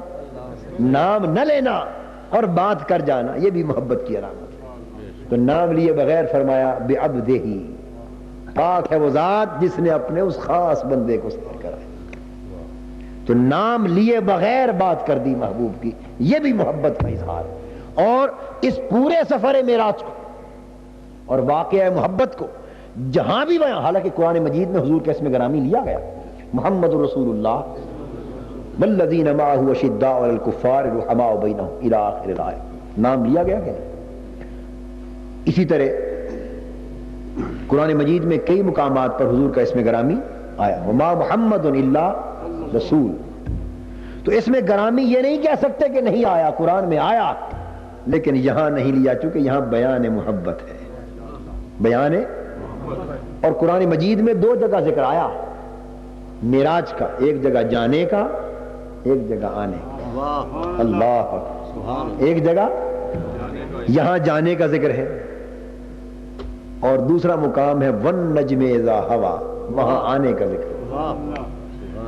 اور دو جگہ بیان ہے تو نہ جاتے ہوئے نام لیا نہ واپس بھیجتے ہوئے نام لیا، نہ یہاں نام لیا نہ وہاں نام لیا. یہاں عبد کہہ دیا اور وہاں فرمایا والنجم اذا ہوا، اے میرے پیارے تارے، اے میرے پیارے پیارے تارے. ایمان سے کہیے چمکتے ہوئے ستارے، یہ لفظ ہے پیار بھرا لفظ یا نہیں؟ اس لفظ کے اندر خود محبت کی مٹھاس اور محبت کی چمک ہے یا نہیں؟ والنجم، قسم ہے چمکتے ہوئے ستارے. امام جعفر الصادق رضی اللہ تعالیٰ عنہ فرماتے ہیں النجم هو محمد صلی اللہ علیہ وسلم، کہ یہاں چمکتا ہوا ستارہ کسے کہا جا رہا ہے؟ وہ حضور کی ذات پاک. قسم کھائی، فرمایا قسم ہے تیری اے میرے چمکتے ہوئے ستارے. اس میں بھی محبت، جس طرح سیر کرانا دکھوں کے مداوے کے لیے، سیر کرانا دکھوں کا مداوع ہے، اس طرح والنجم کہنا بھی پیار اور دکھوں کا مداوع ہے. اے چمکتے ہوئے ستارے. کیسے؟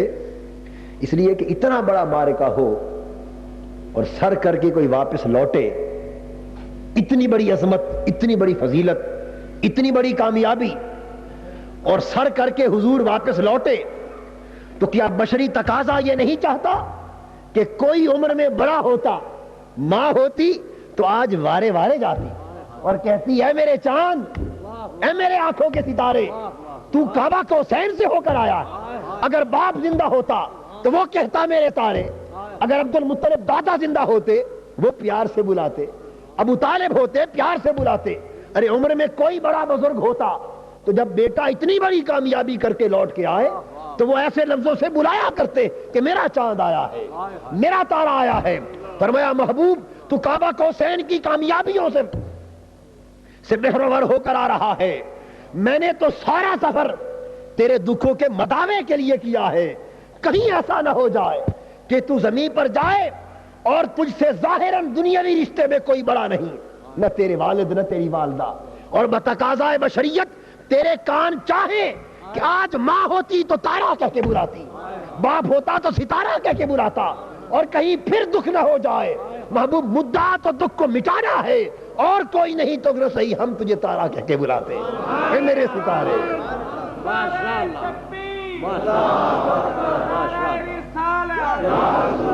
اب تو تیرے کان کسی اور آواز کے منتظر نہ رہے، یہ آرزو بھی ہم پوری کرتے. والنجم، قسم ہے چمکتے ہوئے ستارے تیری. یعنی یہ سارا بیان گئے تب بھی بیان محبت ہے، آئے تب بھی بیان محبت ہے، اور کہ تیری بات کروں اور تیرا نام نہ لوں، نام نہیں لیا کہیں بھی، بات کر دی ہے، یہ بھی محبت کی ایک صورت ہے۔ اور اسرا میں بھی محبت، لیلن میں محبت، اسرا میں بیان محبت، ابدہی میں بیان محبت، اور پہلے فرمایا سبحان اللہ، اس میں بھی وہی حکمت جو میں بیان کر چکا، پاک ہے وہ ذات۔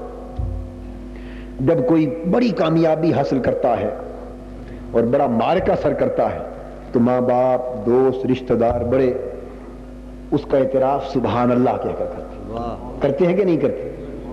سبحان اللہ، یہ اعتراف ہوتا ہے دل کی خوشی کا کہ بھئی تمہاری اس کامیابی پر دل خوش ہوا ہے، سبحان اللہ، کتنی بڑی کامیابی آپ کہتے ہیں نا۔ اور یہ وہی بات ہے کہ محبوب، پھر عام آدمی کا سبحان اللہ کہنا اور جس سے محبت ہو اس کا سبحان اللہ کہنا زمین آسمان کا فرق ہے۔ فرمایا محبوب، اور یہ سبحان اللہ کہنے کا موقع کب ہوتا ہے؟ جب واقعہ بیان کیا جاتا ہے، جب واقعہ، ایسے ہی بات ہے یا نہیں؟ جب کامیابی کا واقعہ بیان کیا جاتا ہے تو بیان کے وقت کہتے ہیں سبحان اللہ، کیا بڑی بات ہے، کتنا بڑا معرکہ سر کیا، سبحان اللہ، اس وقت انسان بولتا ہے۔ یہ آیت کریمہ، یہ حضور علیہ الصلوۃ والسلام سفر معراج کر کے واپس تشریف لے آئے، آ گئے، اور جب آ گئے تو بعد میں بیان معراج پر یہ آیت اتری۔ حضور تشریف لے آئے اور یہ آیت اتری اور اس نے معراج کو بیان کیا کہ میرے محبوب کو سفر معراج کرایا گیا۔ اب جب بیان معراج ہو رہا تھا تو فرمایا محبوب، کسی کے سبحان اللہ کہنے سے تجھے وہ خوشی ہو یا نہ ہو، تو آج ہم تیرا معراج میں بیان کر رہا ہوں، اور کتنے کرم کی بات ہے، خود بیان کر رہا ہے اور کہہ رہا ہے سبحان اللہ، اپنا ذکر سبحان اللہ کہہ کر رہا ہے۔ سبحان اللہ کا معنی سبحان اللہ، اور کسی کے لیے ایسا نہیں کہا ہوگا، اور کسی کے لیے ایسا نہیں کہا ہوگا کہ اپنا ذکر کرے، محبوب کے سفر معراج کا، محبوب کے کمال کا بیان ہو اپنے حوالے سے، اور بات سبحان اللہ سے شروع کرے، تاکہ یہ کمی بھی نہ رہے، یہ کمی بھی نہ رہے۔ تو اس کا انتخاب بھی محبت کے طور پر، اس کا انتخاب بھی محبت کے طور پر، کہ اللہ جل مجدہ نے فرمایا کہ پاک ہے وہ ذات، سبحان اللہ، جس نے سیر کرائی اپنے بندہ خاص کو رات میں۔ اور یہ رات کا سیر کرایا جانا، چونکہ سارے کے سارے سفر معراج کو سفر محبت بنا رہا ہے، سفر محبت بنا رہا ہے، اور اس کا مقصود یہ ہے محبوب کو اس سفر میں اس لیے لے جایا گیا، اس لیے لے جایا جائے کہ محبوب کو اپنا قرب عطا، اپنا قرب دیا جائے۔ اور اس سفر، رات کے سفر کا مقصود حاصل ہو رہا ہے انہ هو السمیع البصیر کی شکل میں، لنریہ من آیاتنا، وہ تو دوران، وہ سفر کا دورانیہ ہے، درمیان کا پورا حصہ سفر کا دورانیہ ہے، اور منزل مقصود اس اسرا بعبدہ لیلا کا انہ هو السمیع البصیر ہے۔ اور دونوں کو اللہ تبارک و تعالی نے ایک ضمیر سے بیان کیا، دونوں کا بیان، اپنا اور محبوب کا بیان ایک ضمیر سے کیا۔ اور محبت، اس کی وجہ بتا رہا ہوں، محبت کے تقاضوں میں سے ایک اعلیٰ تقاضا یہ ہے کہ اتنا قرب ہو، اتنا قرب ہو، اور اتنا گہرا اور اتنا کامل قرب ہو کہ جب دو کا ذکر، جب محبوب ذکر کرے اس کا تو وہ بھی اپنے حوالے سے کرے، اور یہ ذکر کرے تو وہ بھی اپنے حوالے سے کرے، یعنی دو کا ذکر ہو لیکن ضمیر ایک، دو کا ذکر ہو اور صیغہ ایک رہ جائے، تو جب دو کا ذکر ایک صیغے سے ہو تو پھر محبت کی پوری تسکین ہو جاتی ہے اور قرب اپنی انتہا کو پہنچ جاتا ہے۔ تاکہ ہوں دو ہی لیکن قرب کا عالم یہ ہو کہ بات اس طرح کی جائے جیسے ایک ہی کی ہو رہی، ہو دو ہی لیکن غیریت کو مٹا دیا جائے۔ یہ مقصود سفر، یہ مقصود سفر کے ہیں تو دو ہی، لیکن ایسے دو ہیں کہ ان میں غیریت باقی نہیں رہی. یہی اس رات کا مقصود تھا, یہی سفر کا مقصود تھا.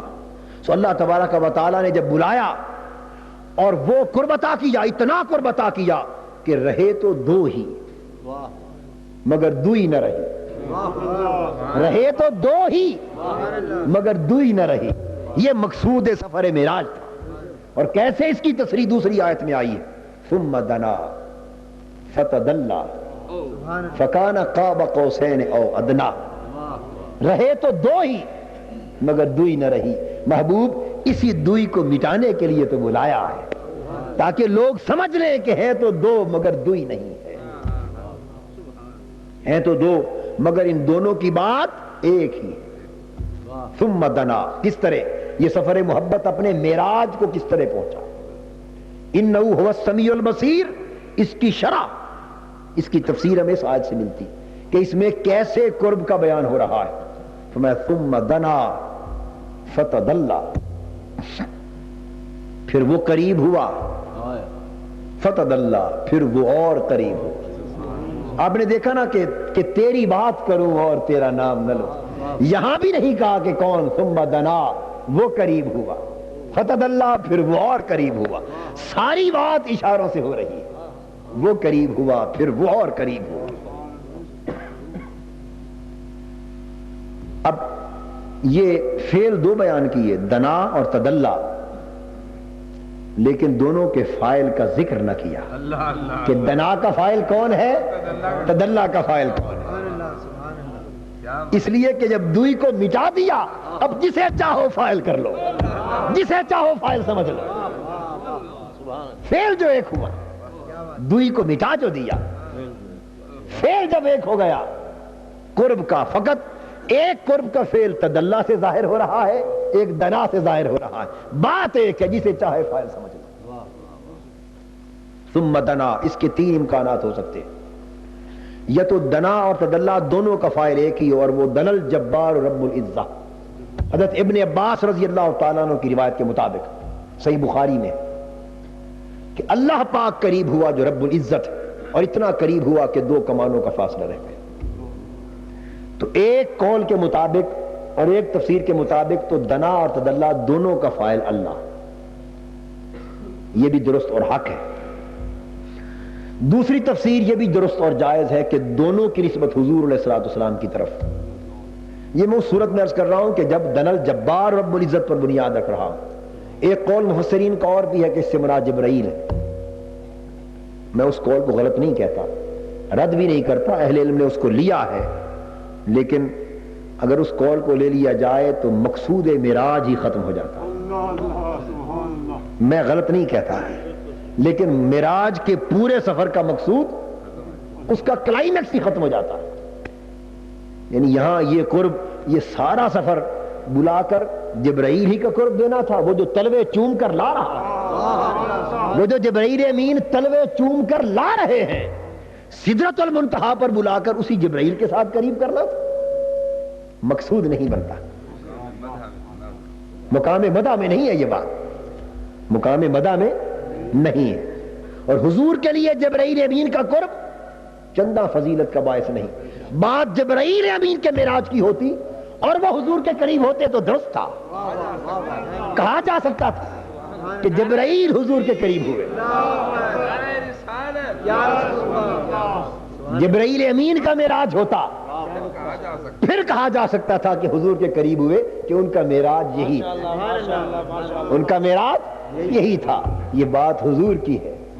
تو حضور جبرائیل امین کے قریب ہو تو یہ کیا ہے کا معراج. تیرا معراج کہ تو لوح قلم تک پہنچا, اور میرا معراج کہ میں تیرے قدم تک پہنچا. یعنی ہم ہو یا دیگر مخلوق ہو یا ملائک ہو یا جبرائیل, حضور کے قدم تک پہنچے تو ان کا تو معراج یہی ہے. لیکن حضور کا معراج تو اونچا جانا ہے. تو میں اس قول پر بنا رکھ رہا ہوں جو حضرت ابن عباس رضی اللہ تعالیٰ عنہ کا صحیح بخاری میں حدیث آئی.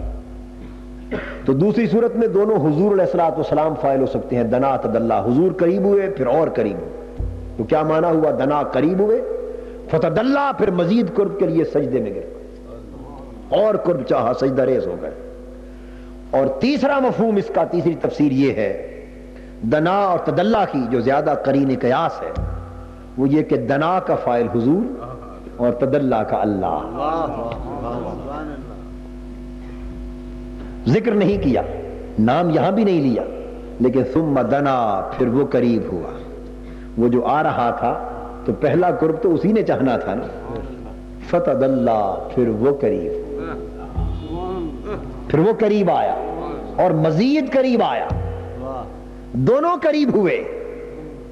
وہ مقصود سفر محبت کا حاصل ہو رہا ہے. حضور قریب ہوئے، پھر وہ بلانے والا بھی قریب. اور طریقہ بھی یہ ہے کہ مہمان کو جب بلایا جاتا ہے تو مہمان تو آتا ہی ہے، میزبان کے جب گھر کے قریب آ جائے، بلا تشبیہ و بلا مثال. اللہ پاک ان مثالوں سے پاک ہے، لیکن مثالوں سے بات سمجھانا خود اللہ کی سنت ہے. خود اللہ پاک نے اس آیت میں بھی مثال دی اور فرمایا ہے کہ بات سمجھانے کو مچھر کی مثال دینے سے بھی گریز نہیں کرتے، حیا نہیں فرماتے. تو مثال دے کے سمجھانا اللہ کی سنت ہے. تو جب مثال دی جائے تو یہ اعتراض نہیں کیا کرتے کہ معاذ اللہ، اللہ پاک تو ان چیزوں سے پاک ہے، تو پھر یہ مثال کیسی؟ مثال کا معنی ہی اللہ کے لیے نہیں، آپ کے اور ہمارے سمجھنے سمجھانے کے لیے. مثالیں ہمارے لیے ہوتی ہیں. تو میں عرض یہ کر رہا تھا کہ حضور قریب ہوئے، پھر اللہ مزید قریب ہوا اور قریب ہوا. قاعدہ یہ ہے کہ جب مہمان بلایا جاتا ہے تو بلانے والے کی بھی ایک حد ہوتی ہے. بلانے والا ہمیشہ گھر کے دروازے کے باہر چھوڑ کے ہر جاتا ہے، اندر نہیں جاتا. قاصد کا کام اندر جانا ہے یا باہر تک رہنا ہے؟ بولیے نا. قاصد باہر تک رہتا ہے. جہاں تک آنے کی اجازت تھی جبرائیل امین گئے. اب فرمایا جبرائیل تمہارا کام ختم ہو چکا، اب یہ ہماری بارگاہ الوہیت ہے، اب محبوب اکیلا ہے. جب حضور تنہا آگے چلے تو دنا کا مرحلہ طے کیا. اب اس نے فرمایا تدلہ محبوب، تو چل کے آیا، قریب ہوا ہے کچھ، میں بھی تو قریب ہوا. تدلہ، پھر وہ قریب ہوا. اس کی تائید اس حدیث سے ہوتی جس کو امام شارانی نے الطبقات الکبریٰ میں بیان کیا. فرمایا جب حضور علیہ الصلوۃ والسلام آگے پہنچے تو اللہ جل مجدہ نے آواز دی، فرمایا قف یا محمد صلی اللہ علیہ وسلم ان ربک یصلی. اے محمد صلی اللہ علیہ وسلم ذرا رک جا، تیرا رب صلاۃ پڑھ رہا ہے، تیرا رب صلاۃ پڑھ رہا ہے. ان ربک یصلی، تیرا رب صلاۃ پڑھ رہا ہے. اب یہاں اگر آپ کے ذہن میں، جیسا کہ بعض ذہنوں میں یہ خیال آتا ہے، اس کا معنی یہ ہے کہ اللہ پاک نے درود پڑھا حضور پر، اور اس سے مراد یہ ہے کہ رک جا، اللہ تجھ پر درود فرما رہا ہے، پڑھ رہا ہے، رحمتیں اور برکتیں بھیج رہا ہے، جو صلاۃ کا عمومی معنی ہے. تو یہ بات درست نہیں، کیونکہ وہ صلاۃ تو وہ جب چلے تھے تب بھی پڑھ رہا تھا، اور وہ شروع سے پڑھ رہا ہے اور ہر وقت پڑھ رہا ہے. اور اس صلاۃ پڑھنے کے لیے روکنے کا غرض کیا تھی؟ کس محبوب رک جا. اس صلاۃ پڑھنے کے لیے روکنا مطلوب نہ تھا، ضرورت نہ تھی. اور تو رکنے سے پہلے بھی رب پڑھتا آ رہا، پڑھ رہا ہے اور ہمیشہ سے پڑھ رہا ہے. ان اللہ و ملائکتہ یصلون، وہ تو ہمیشہ سے پڑھ رہا ہے، ہمیشہ سے پڑھ رہا ہے. اس کے لیے تو نہ کسی وقت کی پابندی ہے، نہ کوئی اور شرط ہے، نہ قید. وہ پڑھ رہا ہے اور ہمیشہ سے پڑھ رہا ہے، ہمیشہ پڑھتا رہے گا. سو تم پڑھو یا نہ پڑھو وہ پڑھ رہا ہے.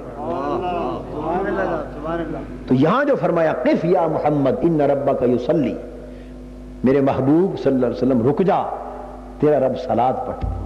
تو کیا اس سے پتہ چلا کہ یہ صلاۃ اس معروف معنی میں نہیں ہے، اس صلاۃ سے مراد کچھ اور ہے.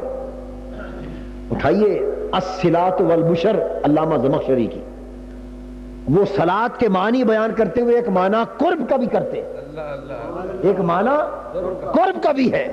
تو بس وہ سمجھ میں آ گئی بات کہ فرمایا قف یا محمد ان ربک یصلی، یا یصلی بمعنی قرب ہے.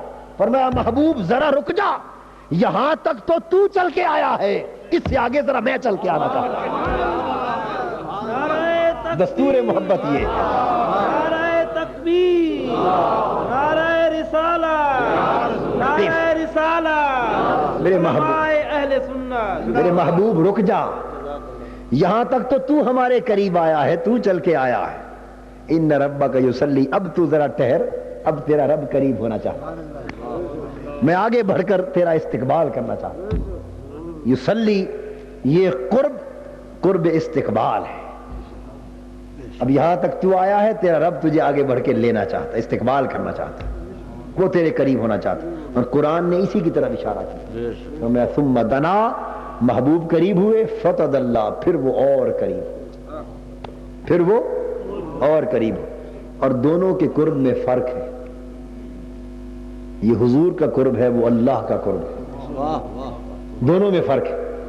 اہل علم موجود ہیں، میں تو ابھی معمولی سا طالب علم بھی نہیں بن پایا. اہل علم اس کی تصدیق فرمائیں گے کہ عربی کے قواعد میں سے ہے کہ جس لفظ کے حرف تھوڑے ہوں اس کا معنی بھی کم ہوتا ہے، اور جس لفظ کے حرف زیادہ ہوں کثرت حروف کثرت معنی پر دلالت کرتا ہے. جس لفظ میں حرف تھوڑے ہوں معنی کی قلت ہوگی، اور جس کے حرف زیادہ ہو معنی کی زیادتی اور کثرت ہوگی. یہ تو بات آپ سمجھ گئے. وہاں معنی وافر مقدار میں پایا جائے گا. اب دنا کا معنی بھی قریب ہونا، تدلا کا معنی بھی قریب ہونا. دنا کے 3 حرف ہیں، تدلا کے 4 حرف. دنا کے حرف تھوڑے ہیں، تدلا کے حرف زیادہ ہے. دنا حضور کا فعل ہے، تدلا رب کا فعل ہے. فرمایا ثم دنا، حضور قریب ہوئے، اور حضور چونکہ مخلوق تھے تو حضور کا قرب بھی مخلوق کے حساب سے تھا. فتدلی، پھر اللہ قریب ہوا، وہ چونکہ خالق تھا اس کا قرب اس کی شان کے لائق تھا. نعرہ تکبیر، نعرہ رسالت. اور مخلوق محدود ہوتی ہے، مخلوق محدود اور متناہی ہے. سو مخلوق کا فعل بھی محدود اور متناہی. ثم دنا، حضور قریب ہوئے، لیکن چونکہ خلق تھے سو قرب بھی ایک حد پر جا کر رک جانا تھا. چونکہ مخلوق تھے سو قرب کو بھی متناہی ہونا تھا، اور رب نہیں چاہتا تھا کہ قرب متناہی. اگر قرب فقط حضور کی طرف سے ہوتا تو قرب متناہی رہتا، قرب کی حد ہوتی اور حد پر جا کر رک جاتا، اور رب دوئی کو مٹانا چاہتا تھا، اور دوئی تب مٹتی تھی جب قرب کی حدیں ختم ہو جائیں. دوئی تب مٹتی تھی جب قرب کی کوئی حد، ہر حد قرب پھلانگ جائے تب دوئی مٹتی تھی. اس لیے یہاں ایک ہی مقصد کے لیے 2 فعل استعمال کیے. فرمایا ثم دنا، محبوب قریب ہوا. میرا محبوب مخلوق تھا، اس نے قرب چاہا، لیکن مخلوق ہونے کے ناطے سے اس کا قرب ایک حد پر جا کر رک گیا. فتدلی، پھر میں قریب ہوا، اور میں خالق تھا، میں نے قرب کی حدیں توڑ دی.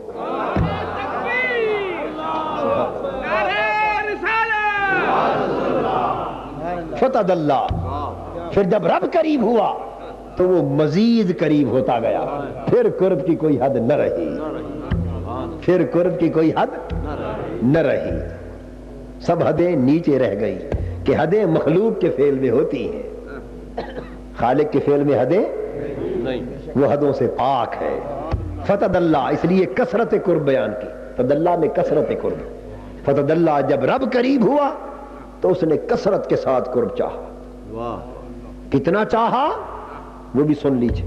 اب یہاں 2 قرب مذکور ہے نا، اور آگے دونوں قربوں کا بیان ہے. دونوں قرب یہاں اور آگے دونوں قربوں کا بیان ہے.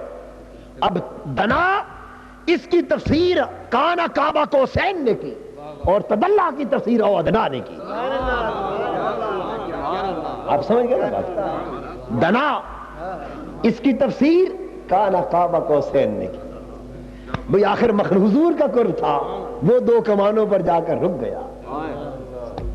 حضور کا قرب تھا اور حضور مخلوق تھے، خالق تو نہ تھے نا. حضور کو خالق سمجھنا کفر ہے. بندے کو وہ خواہ آقا دو جہاں کی ذات پاکی کیوں نہ ہو، اللہ سمجھنا کفر ہے، شرک. سو حضور قریب ہوئے اور مخلوق تھے، اور مخلوق کے قرب کو ایک حد پر جا کر رکنا تھا. کان قاب قوسین، وہ 2 کمانوں پر جا کر رک گیا. تو دنا کی انتہا قاب قوسین تھی. اور تدلا کا عالم اور ادنا تھا، تدلا کا حال اور ادنا تھا. فرمایا میرا محبوب قریب ہوا، پھر میں اور قریب ہوا، اتنے قریب ہوئے کہ فکان قاب قوسین. دوئی کس طرح مٹ رہی ہے، وہ دوئی مٹانا چاہتا ہے، آپ دوئی کے جھگڑے ڈالتے تھے. وہ سارا سفر معراج لیلن سے جو شروع ہوا اس کا مدعا بھی یہی تھا کہ دوئی مٹ جائے، رہے دو ہی پر دوئی نہ رہے. سو ایمان اور اعتقاد یہ ہے دوستو، اسے پلے باندھ لو. یہ بات تو میں اتنی عام طریقے سے سمجھا رہا ہوں کہ ان پڑھ سے ان پڑھ شخص بھی کبھی نہ بھولے گا. حق یہ ہے اور توحید اور رسالت کا تعلق یہ ہے کہ دو کو مانو مگر دوئی کو نہ مانو. دو کو مانو مگر دوئی کو نہ مانو. ہے دو ہی مگر دوئی نہیں ہے. اگر دو کا انکار کرو گے کافر ہو جاؤ گے،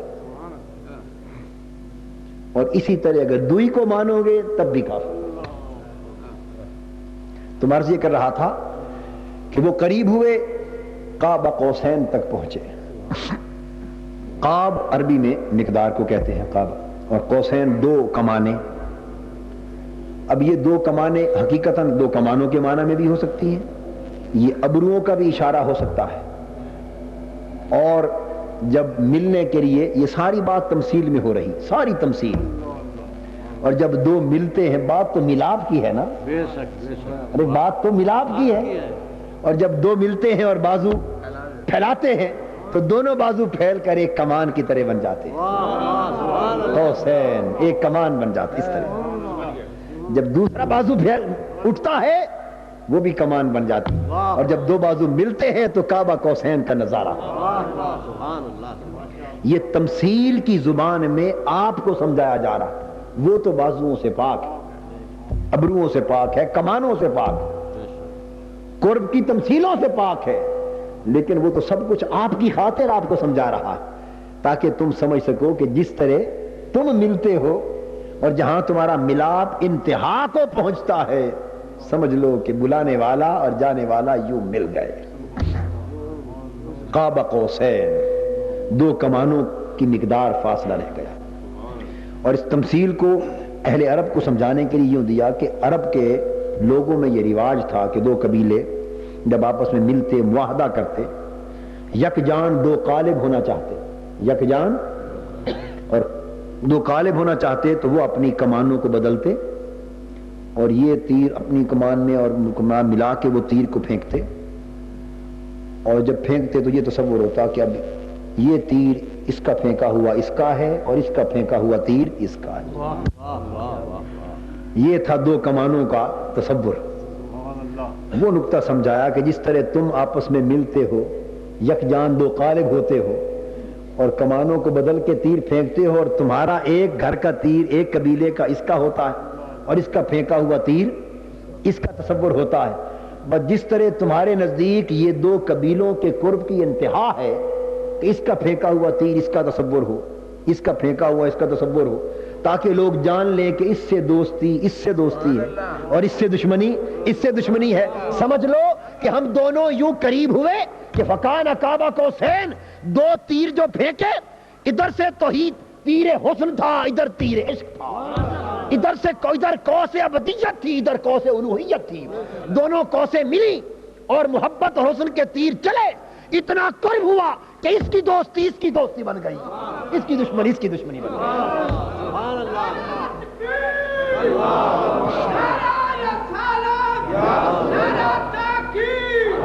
اور دو کمانوں کی مقدار یوں قریب ہو گئے کہ اب اس کا تیر اس کا ہو گیا، اس کا تیر اس کا ہو گیا. اس کا تیر تیر شفاعت ہے، اس کا تیر تیر بخشش ہے. یہ تیروں کی کئی معنی ہیں، تیروں کے کئی معنی اور مطالب. بات یہ سمجھا دی کہ اب رہے تو دو مگر دوئی نہ رہی. اب اس کے دامن سے لپٹ جاؤ تو یہ مل گیا. اس کو راضی کر لو تو میں راضی ہوں، اس کی اطاعت کر لو تو میری ہو گئی. اب آپ چاہیں تو 100 آیتیں قرآن کی پڑھ لیں. میں نے آپ کو جو بات سمجھا دی، اب اس کی تائید چاہیں تو 100 آیتیں قرآن سے لیں. من یطع الرسول فقد اطاع اللہ. جو رسول کی اطاعت کر لے اس نے رب کی اطاعت کری، کیونکہ کان قاب قوسین، یہ دو کمانیں جو مل گئی، دو کمانیں جو مل گئی. لا تقدموا بین یدی اللہ و رسولہ، رسول کا ادب کر لو، رب کا ادب ہو گیا. اور جس نے رسول کی بے ادبی کی وہ رب کا بے ادب ہو گیا. جس نے رسول کو اذیت دی اس نے رب کو اذیت دی. جس نے رسول کی نافرمانی کی، من عصا محمد فقد عصا اللہ، صحیح بخاری میں صلی اللہ علیہ وسلم. جس نے حضور کی نافرمانی کی اس نے رب کی نافرمانی کی. واللہ ورسولہ حق ان یرضوہ، جس نے میرے رسول کو راضی کر لیا اس نے مجھے راضی کر لیا. خدا کی رضا چاہتے ہیں دعا اور خدا چاہتا ہے رضائے محمد. قاب قوسین، یوں ملے کہ دو کمانوں کا فاصلہ رہ گیا. یہ تو تھا دنا کا، یہ تو تھا دنا کا رنگ کہ دو کمانوں کا فاصلہ یہ حد ہے یا نہیں؟ بولیے بھئی، دو کمانوں کا فاصلہ، دو کمانوں کی مقدار یہ ایک حد ہے یا نہیں؟ حد ہے نا. اور اگر حد رہے تو دوئی مٹتی ہے، اگر حد رہے اور فاصلہ رہے تو دوئی مٹتی ہے. اور سفر ختم ہونا تھا وہاں جا کر جہاں دوئی مٹ جائے، کیونکہ سفر محبت ہے. اس کو ختم ہونا تھا وہاں جہاں دوئی مٹ جائے. سو بات یہاں ختم نہیں کی، قاب قوسین پر گفتگو کو نہیں روکا. فرمایا محبوب یہ تیرا دنا تھا، اب میرے تدلہ کا عالم یہ ہے او ادنا. دو کمانوں کا فاصلہ رہ گیا، یہ ایک حد تھی، لوگوں تم سمجھ چکے، لیکن قرب یہاں نہیں رکا. او ادنا، اس سے بھی قریب تر ہو گئے، اس سے بھی قریب تر ہو گئے. اور وہ جو قرب اب بڑھا تو کہاں تک پہنچا؟ اس کا کوئی صلہ نہ حتیٰ سے لگایا نہ الہ سے لگایا، اس کا صلہ ہی کوئی نہیں. او ادنا کہاں تک؟ نہ حتیٰ ہے نہ الہ ہے. بھئی جب آپ کہتے ہیں کہ قریب تر، فلاں حد تک قریب، ایسے ہی کہتے ہیں نا، مقابلہ لگاتے ہیں نا، یا من کے ساتھ کوئی نہ کوئی لگانا پڑتا. النبی اولا بالمؤمنین من انفسہم نحن اقرب الیہ من حبل الورید. یہ قرآن ہے. جہاں قرب کی بات ہوتی ہے موازنہ کیا جاتا ہے تاکہ مفہوم متعین ہو سکے. اللہ پاک نے فرمایا نحن اقرب الیہ من حبل الورید، ہم قریب تر ہیں تمہارے من حبل الورید، تمہاری شاہ رگ سے بھی قریب. النبی اولا بالمؤمنین من انفسہم، نبی قریب تر ہے اور حقدار تر ہے تمہاری جانوں سے بھی. من، تو جہاں قرب کا بیان مقصود ہو وہاں موازنہ کرنے کے لیے لگایا جاتا ہے من. جہاں قرب کی حد بیان کرنا مقصود ہو وہاں حتیٰ یا الہ لگایا جاتا ہے کہ یہاں تک قریب.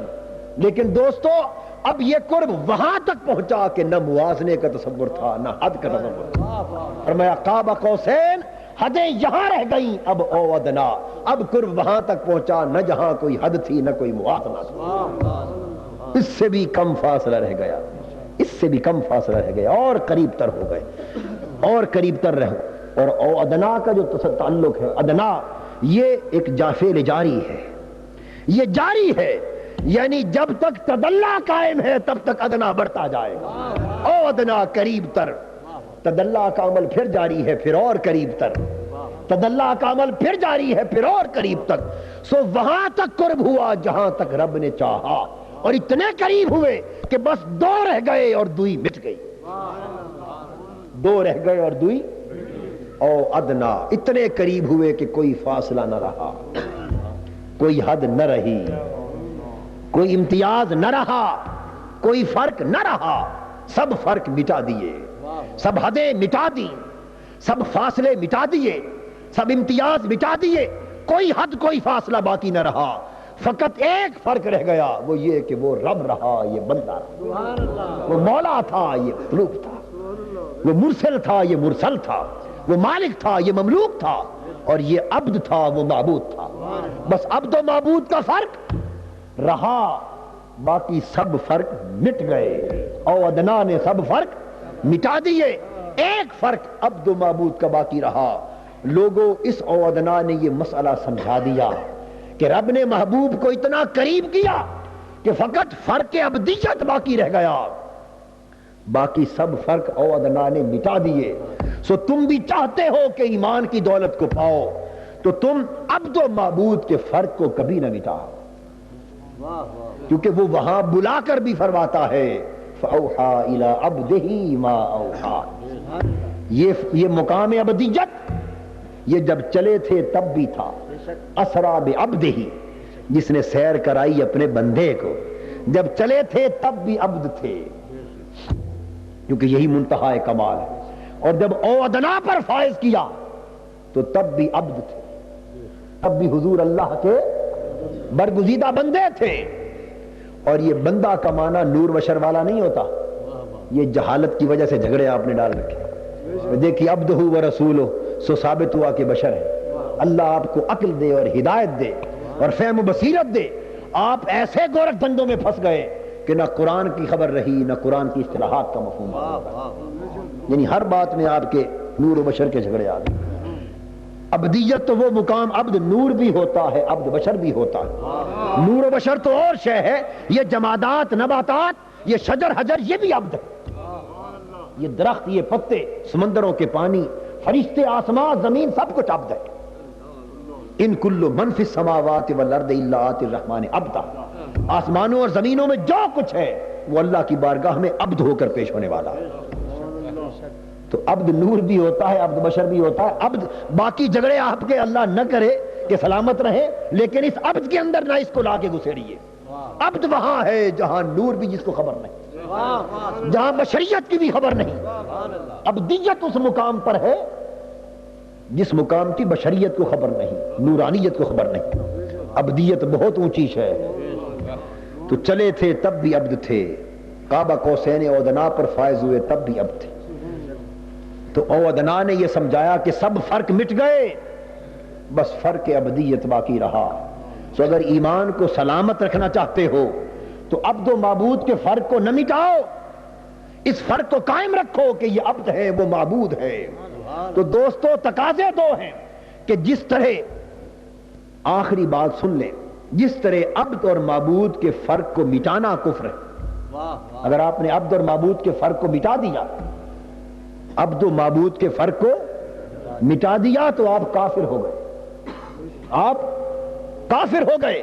جس طرح عبد اور معبود کے فرق کو مٹانا کفر ہے، اسی طرح عبد اور معبود کے فرق کے علاوہ ان میں کوئی اور فرق ڈالنا بھی کفر ہے۔ او ادنا یہ بتا رہا ہے، او ادنا یہ راز کھول رہا ہے کہ جس طرح فرق ابدیت مٹا دینا کفر ہے اور ایمان نہیں بچتا، اس طرح فرق ابدیت ہو اور اس کے علاوہ کوئی اور فرق ڈالنا بھی کفر ہے۔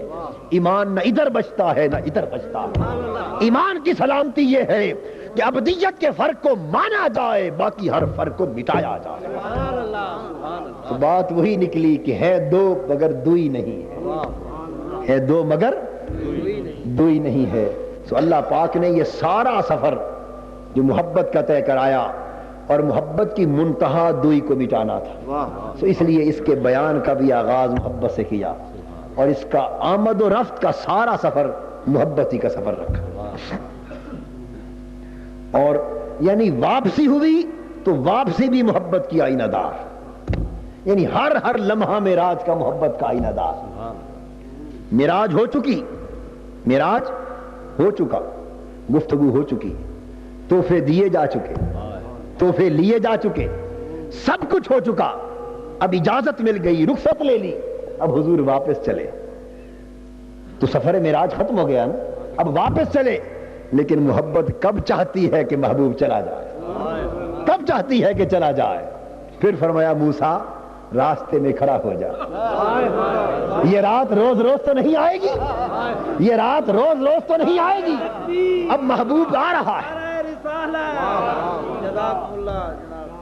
یہ رات روز روز تو نہیں آئے گی، محبوب مل کے آ رہا ہے، تو کھڑا ہو جا۔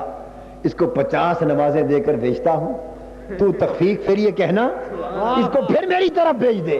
میں چاہوں تو 50 کی یک لخت 45 کم کر کے 5 کر سکتا ہوں، لیکن میں بھی 5 کم کروں تاکہ پھر آئے۔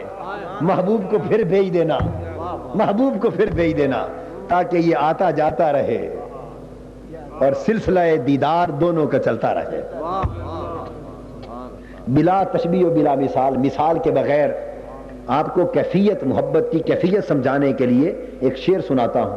جب کیفیت آپ سمجھ جائیں گے تو بات بھی سمجھ میں آ جائے گی۔ وہ کیفیت یوں سمجھتے ہیں کہ کسی نے کیا خوب کہا، محبوب جب ملنے کے لیے آنے والا ہو تو اس کیفیت کی عکاسی اس شاعر نے کی کہ اے ابر کرم ذرا تھم کے برس، اتنا نہ برس کہ وہ آ نہ سکے۔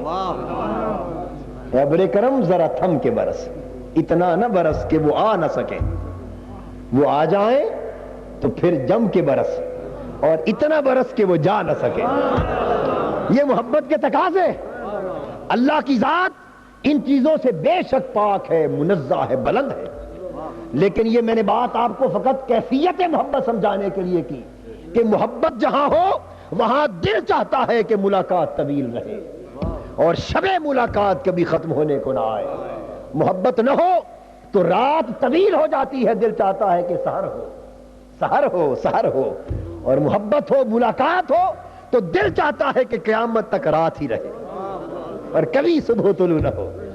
تو سو اللہ پاک نے فرمایا، موسیٰ تو میرے محبوب کو بار بار بھیجتا جا، ادھر تو بار بار تک کر اپنی دعا کی تکمیل کرتا جا کہ تو نے طور پر مجھ سے مانگا تھا کہ اپنا دیدار کرا، تیری آنکھیں مجھے تو تک نہیں سکتی، محبوب کا چہرہ دیکھ، اس میں دیکھے گا تو میرا دیدار ہوتا جائے گا، ادھر تو تکتا جا، ادھر میں تکتا جا۔ تو واپسی ہوئی تو وہ بھی محبت کے سفر میں، اور پہنچے تو وہ بھی محبت کے سفر میں، اور جب صبح اٹھے اور واقعہ معراج بیان ہونے کا وقت آیا تو بیان بھی کہا سبحان اللہ، پاک ہے وہ ذات۔ حاضرین محترم، یہ واقعہ معراج اور سفر محبت تھا۔ اللہ جل مجدہ ہمیں وہ نگاہ عطا کرے جس سے ہم اللہ اور اس کے رسول کے احکامات کو، ارشادات کو دیکھ سکیں، وہ فہم، وہ دل عطا کرے کہ ہم سمجھ سکیں، اور ہمیں قلب و باطن کی یہ ایمانی لذتیں اور حلاوتیں اور اللہ اور اس کے رسول کی محبت کی یہ تپش اور یہ کیفیتیں نصیب ہوں کہ ہم بھی روحانیت کا، تقوی کا، نیکی کا، ایمان کا یہ سفر طے کر سکیں۔ وما علینا الا البلاغ۔